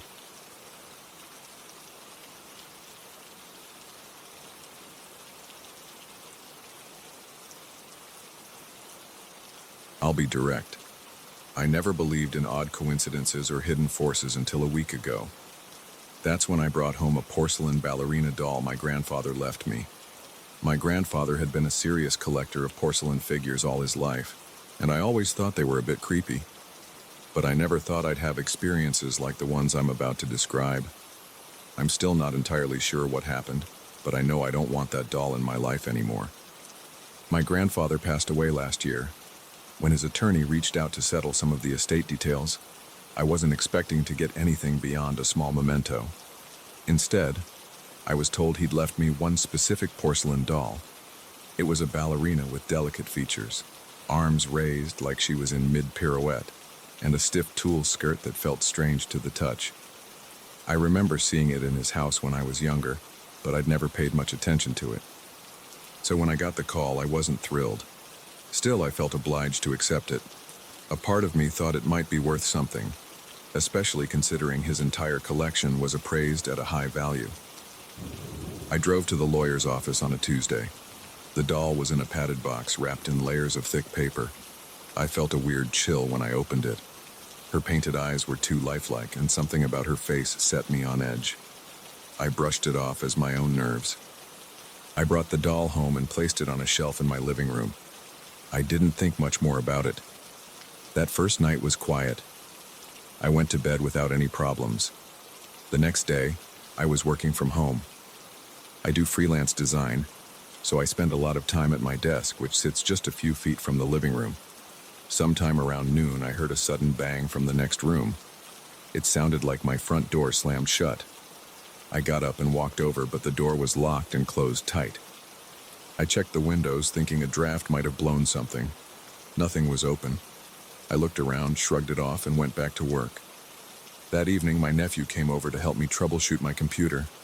He's in his 20s, so he's not a kid, but I still call him my nephew. While he was tinkering with some software, I went to the kitchen to grab us drinks. I heard him say, "Hey, did you just walk down the hallway?" I called back, "No, I've been in here." He walked over to the kitchen doorway, looked puzzled, and said, "I swear I heard footsteps." We both checked around. The apartment is small, and there's nowhere for anyone to hide. We found nothing. He shrugged it off, but he looked uneasy. I felt it too. My heart was pounding a bit, like I was bracing for something. But again, I didn't want to jump to conclusions. That night, I had my first nightmare. It wasn't anything elaborate. I just remember feeling trapped in some dark, narrow space. I woke up sweating, my chest tight, and I felt a prickle on the back of my neck. I got up to get water and spotted the doll on the shelf. The streetlight from outside lit up half of her face, and it almost looked like she was staring right at me. I felt a tightness in my stomach.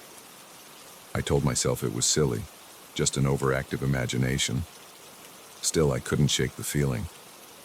On Thursday, I had to leave for a few errands. When I got back, my apartment felt stuffy. I went to open a window. Just as I reached for the latch, I heard another door slam. This time, I was certain I closed all the doors before leaving. I dashed to the living room and saw that the closet door, which I'm sure was closed, was now wide open. I stood there for a moment, heart pounding. Then the door wobbled and slammed itself shut right in front of me. There was no draft in the room. There was no wind. I didn't see any reason for that door to move on its own. My hands felt clammy. I stood there trying to keep my breathing steady, and I decided to check inside the closet. Nothing was out of place. Nothing fell off the shelves. Everything was exactly where I'd left it. After that, I started feeling uneasy around the doll. I didn't want to touch it or move it, but the more I tried to ignore it, the more I felt it was watching me. I tried focusing on my work, but every so often I'd catch myself glancing at it. I'd feel my heart rate spike for a moment. I'd hear the faintest sound, like a gentle scrape or a soft click, and I'd look at the doll, wondering if it had shifted. Of course, it looked the same as always, but I couldn't relax. By Friday, my nightmares were getting worse. I was waking up 2 or 3 times a night, gasping for air, sometimes convinced I'd heard somebody whispering my name. I'd jump out of bed and check the rooms. Nothing was there. My body felt tense all day. I was losing focus on my projects, and I could barely keep my eyes open in the afternoon. Every time I dozed off, I'd jolt awake, thinking I heard a door slam or the faint sound of porcelain tapping on a hard surface. That evening, I invited a friend over. I didn't mention the doll at first. I just said I was feeling cooped up. We sat in the living room talking about normal stuff, work, weekend plans, that sort of thing. But then, while I was in mid-sentence, the hallway door slammed shut. My friend froze. We both stared at each other. I tried to make light of it. I said, "It's probably just a loose hinge." I knew it wasn't. My friend looked at me, concerned. He said, "You need to check that out." So we both went to the hallway, turned on the lights, and looked at the door. The hinges seemed fine. No windows were open. No air vents were blowing. My friend shifted uncomfortably, then looked over my shoulder into the living room and said, "Is that doll new?" I told him the story about my grandfather. He listened without saying much, but I could see a flicker of nervousness in his eyes. It wasn't a normal reaction. It felt like he too sensed something was off. After he left, I decided to sleep on the couch. I just didn't want to be alone in my bedroom, where the nightmares always hit me hardest. I fell asleep watching TV, but at around 3 a.m., I woke up to the sound of something sliding. It was a slow, scraping noise. I jumped off the couch and turned on every light I could. The doll was still on the shelf, but I thought it looked tilted, like it had shifted slightly. My heart was pounding so hard I thought I'd faint. I tried to calm down by focusing on the mundane details, the color of the walls, the quiet hum of the refrigerator, anything to ground myself. Eventually, I convinced myself I was just hearing things in my sleep. I sat there, but I couldn't stop staring at that doll. Saturday morning, I woke up feeling drained and on edge. I had no appetite. My mind was fixated on the doll and the weird activity in my apartment. I decided to see if there was some rational explanation. I checked the building's ventilation. I closed and opened the doors a few times to see if they'd slam on their own. Nothing recreated the effect. I tested the closet door. It stayed put. Then I felt stupid, standing there with my pulse racing, as if I was doing a ghost hunt. But the stress was too much. By noon, I was having small panic attacks every time I walked past that shelf. By late afternoon, I made a choice. I needed that thing out of my home. I took the doll off the shelf. It felt heavier than I remembered. The porcelain was cold. I felt a chill go through my hands. I wrapped it in a towel, put it in a cardboard box, and taped the box shut. While doing that, I couldn't shake the idea that the doll was somehow aware of what I was doing. It sounds ridiculous when I say it now, but in that moment, every nerve in my body was telling me to hurry up. I drove to a local charity shop that accepts all kinds of household items. I walked in, slid the box onto the counter and said, "Here's a porcelain doll, still in good condition." The volunteer nodded and asked if I wanted a receipt.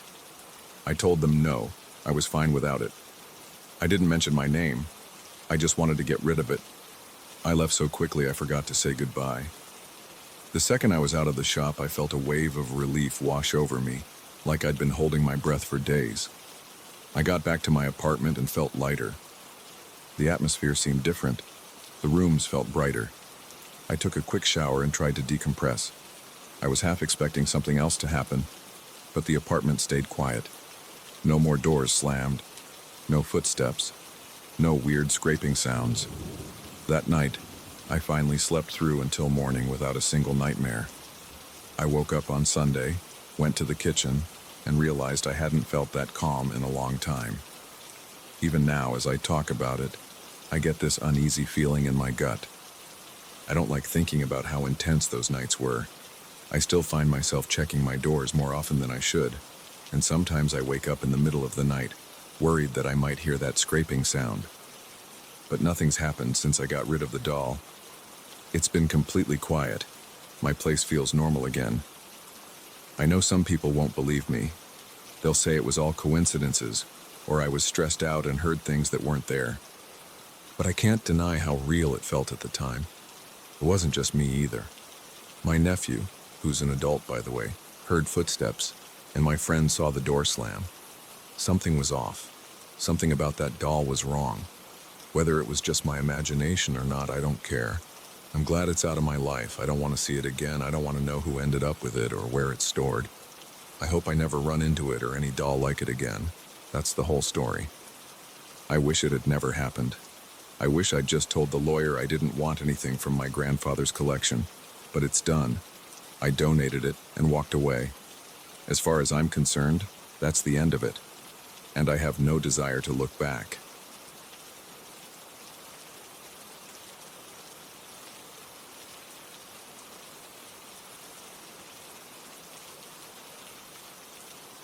I never expected an apartment lease to make me feel this tense.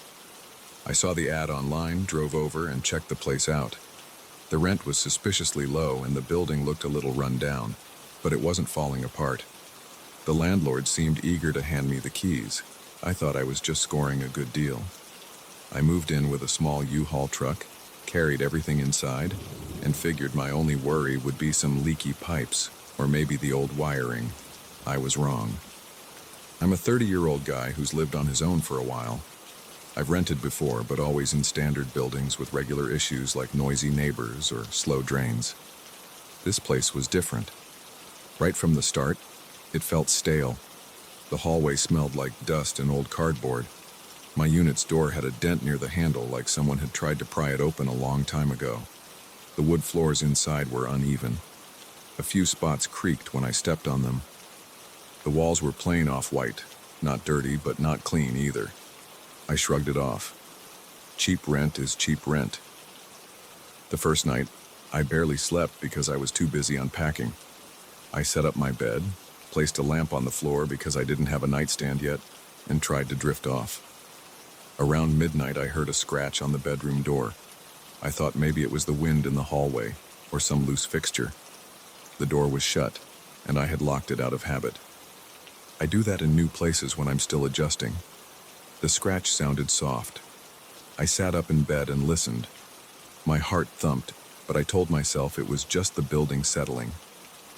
After a few seconds, the scratching stopped. I turned on the lamp, looked around, saw nothing unusual, and finally fell asleep. The next morning, I noticed faint marks on the outside of the door. They were thin, like fingernail scratches, crossing each other in short lines. I touched them. The wood felt rough. I told myself maybe it was there before, and I just didn't notice. I was half asleep the night before, and I tend to get paranoid when I'm tired. I shook it off, got ready for work, and left. When I came back that evening, I dropped my bag on the couch and flipped on the living room lights. The overhead bulbs flickered a little before staying on. The rest of the night was quiet. I made dinner, watched a little TV, and then headed to bed. I locked the bedroom door again. I'm not sure why. It just felt right.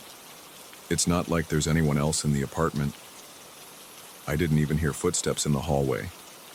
This building felt dead most of the time.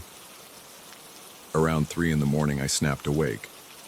The room was dark, except for a hint of yellow light from the street lamp outside. I looked at the bedroom door. It was still shut. Then I heard a slow, rasping sound. It didn't sound like a squeak or a pop. It sounded like a heavy cloth dragging along wood. My skin started to tingle. I slid out of bed and took a few steps. The floor was cold under my feet. I listened. The sound stopped. Everything was quiet again. My heart was pounding so hard I could hear it in my ears. I waited a minute, then stepped closer to the door. I thought about opening it, but I couldn't move. My chest felt tight. Eventually, I sat back on the bed and stared at the door until I was too tired to stay awake. In the morning, I saw the door was still locked. I almost laughed at how jumpy I was. But then I checked the outside again and saw fresh scratch marks. They were longer and more pronounced. Tiny splinters stuck out.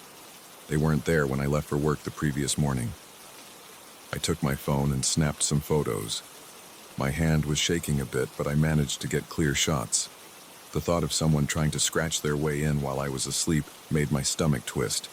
I decided to mention it to the landlord. I called him, told him about the door damage, and asked if there was an issue with break-ins. He sounded calm and said, "It's an old building. Sometimes the wood warps. I'll send someone to check it out." I asked about previous tenants. He just repeated that it's an old place and that I shouldn't worry.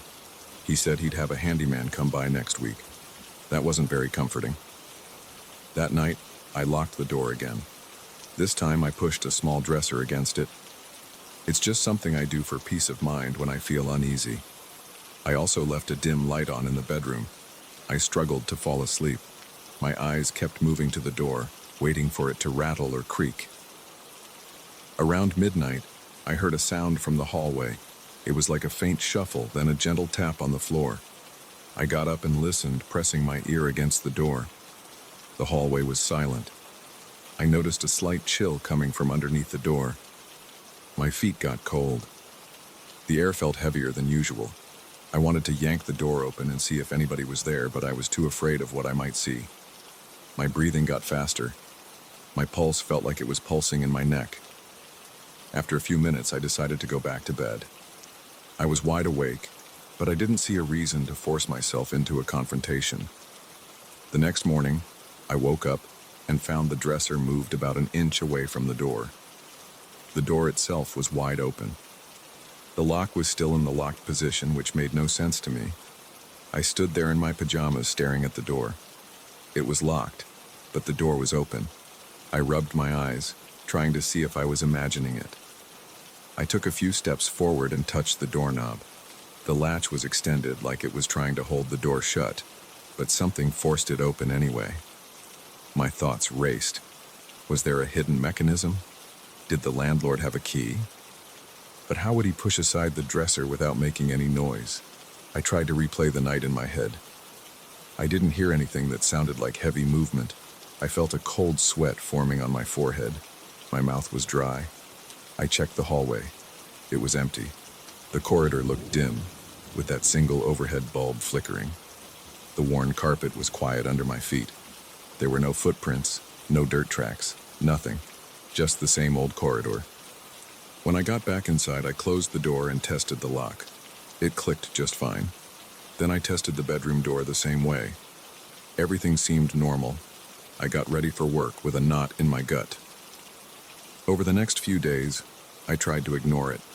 I used extra locks on the apartment's main door. I even put a rubber wedge under my bedroom door.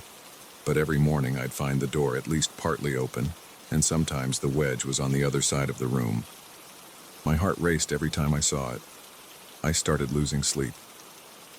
I called the landlord again, told him something strange was going on. He said, "It's an old place. Maybe the floors are uneven, or the door frames are shifting." I didn't buy that explanation, but he offered no real solution. My friend said I should set up a camera, so I did. I bought a cheap motion-activated camera and placed it on top of a bookcase facing the bedroom door. I wanted evidence. That night I locked the bedroom door, shoved the dresser against it, put the rubber wedge underneath, and tested the camera. The little green LED blinked. I left a small lamp on because I didn't want total darkness. My chest felt tight with anticipation. I lay in bed fully clothed in case I needed to jump up. I tried to keep my eyes open, but I eventually drifted off. It must have been 2 or 3 in the morning when I woke up to the sound of slow scraping. The noise was coming from the other side of the door again. My heart pounded against my ribs. I listened. There was a faint creak, like the dresser shifting. My entire body went tense. I wanted to yell, "Who's there?" But the words wouldn't come out. I just stared at the door, waiting. The noise stopped. I couldn't hear any footsteps. After a few minutes, I forced myself out of bed, flicked on the overhead light, and walked to the camera. The green LED was still blinking. The dresser was still in place. The wedge was on the floor. The door looked locked. I thought maybe I imagined the sound. I turned the camera off, rewound the footage, and played it back. I saw my bed in the bottom left corner. I saw the dresser and the door. Everything was still. But around 2:47 a.m., the dresser seemed to rock slightly, and then the camera feed got fuzzy. The picture turned into static for a second. When it cleared, the dresser was still rocking a bit, and then everything stayed quiet. I didn't see a person. I didn't see a hand or a shadow. It was like something invisible was shaking the dresser. My hands started trembling, and I felt a prickly sensation on my scalp. I could almost feel the hairs on my neck standing up. By the time morning came, I was exhausted. I left the apartment and headed to work, but my mind was stuck on that footage. The building's hallway felt colder than usual when I stepped outside. My breath caught in my throat. I thought about calling the police, but I had no concrete proof of a crime. There was no visible intruder, no forced entry, just weird scratches and a door that wouldn't stay locked. I decided to ask the neighbor across the hall if they had noticed anything strange.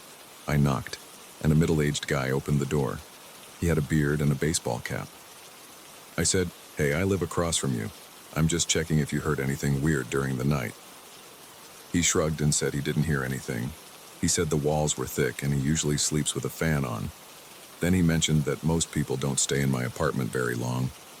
He said they come and go, always complaining about drafts and weird noises. I asked him if he knew any details. He just shook his head and said he minds his own business. I thanked him and left. He didn't seem scared or upset, but his comment about tenants not staying long stuck in my head. It felt like a clue, but I didn't know what it meant.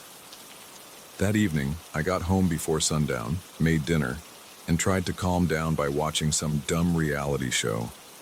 As soon as it got dark, I felt tension build in my shoulders. My back felt stiff. My stomach felt uneasy. The air inside the apartment was still, but every time I walked by the corridor light switch, I felt a chill. It was like standing near an open window, but there was no draft. I touched the wall.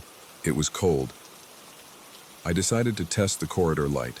I turned it off, and a wave of cold air brushed over my arms. My skin prickled. I turned the light back on, and the cold faded. It didn't make any sense to me. I locked myself in the bedroom again, pushed the dresser against the door, put the wedge down, and set the camera. I also put my phone on a small tripod, just to have a second angle. I wanted to catch whatever happened from multiple perspectives. I stayed up as long as I could. My mind was racing with questions about what was causing these events. But I kept telling myself I needed proof. I needed something clear to show someone that I'm not just imagining things. Around 1:30 a.m., the lamp started flickering. It wasn't the overhead light, just the lamp on my nightstand. It flickered 2 or 3 times, and then I heard the floor creak in the hallway. The doorknob rattled. I jumped up, grabbed my phone, and aimed it at the door. The dresser started moving. It slid an inch or two. The wedge popped loose and flipped onto its side. My mouth went dry. My breathing got rapid.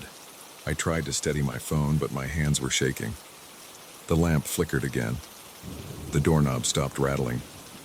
I heard a soft thud against the door, like a gentle knock from the other side. Then everything was quiet. I sat there on the edge of the bed, phone still pointing at the door, waiting for something else to happen. My chest felt tight. My heart was beating so hard it hurt. Sweat dripped down the back of my neck. After several minutes, I inched toward the dresser. My arms felt heavy. I put my phone down for a second, braced my hands against the dresser, and held my breath. I listened. Nothing. I leaned in and placed my ear against the door. The wood felt ice cold. My ear stung from the chill. I heard a very low vibration, like someone humming quietly, but it wasn't a melody, more like a muffled resonance. I jerked my head back, not sure if I heard it or if my ears were messing with me. I slid the dresser a bit and cracked the door open. The hallway was dark. I couldn't see any shape or shadow. The overhead light in the corridor was out again. I felt a rush of cold against my face. My eyes watered. I pushed the dresser back, locked the door, and sat there until morning. When the sun finally rose, I checked my phone footage. The dresser clearly moved about 2 inches on its own. There was no visible force pulling or pushing it. The doorknob turned slightly, just enough to see it wiggle. Then the wedge on the floor popped free and landed with a small bounce. I watched it 3 times. My stomach churned with anxiety. I had the proof, but I had no idea what to do with it. I wondered if I should show the landlord or post it online. I felt silly, like no one would believe me anyway. Maybe they'd think I staged it. I decided to take the day off work. I needed some rest, and I needed time to think. I left the apartment around 9 a.m. and went for a drive. It felt good to be out of that building. My head cleared a bit, and I grabbed a coffee, sat in my car, and replayed the video. My gut still twisted when I watched it. The rational side of me wanted to say it was just the building settling or some mechanical issue with the door, but the wedge flipping onto its side? That wasn't normal. By late afternoon, I still didn't want to go back, but I had no place else to sleep. I decided that I needed to at least confront the landlord in person, show him the videos, and demand an explanation or an early release from the lease. I'm not sure if he'll believe me or care, but I can't stay in that apartment much longer. Every time I turn off the lights, I feel that presence in the corridor. It's not a feeling I can brush off. My heart rate goes up whenever I step into the hallway. The air feels thick. My throat tightens. The door keeps ending up open when it should be locked. The scratches keep getting deeper, and that cold feeling never goes away. I don't know what's causing it, and I'm not sure if it even matters. I just know I need to get out of there. If the landlord won't let me break the lease, I'll pack up my stuff and move anyway. I'd rather deal with the financial hit than spend one more night wondering who or what is trying to get into my room when the lights go out. Right now, I'm sitting in my car, writing this all down to clear my head. I keep glancing at the building's entrance. The windows of my unit are dark and the hallway lights are flickering through the grimy glass door. I can almost feel that cold air on my skin even from here. The camera footage is on my phone if I need proof, but I'm not sure proof matters anymore. I just want to feel normal again, and that place will never feel normal.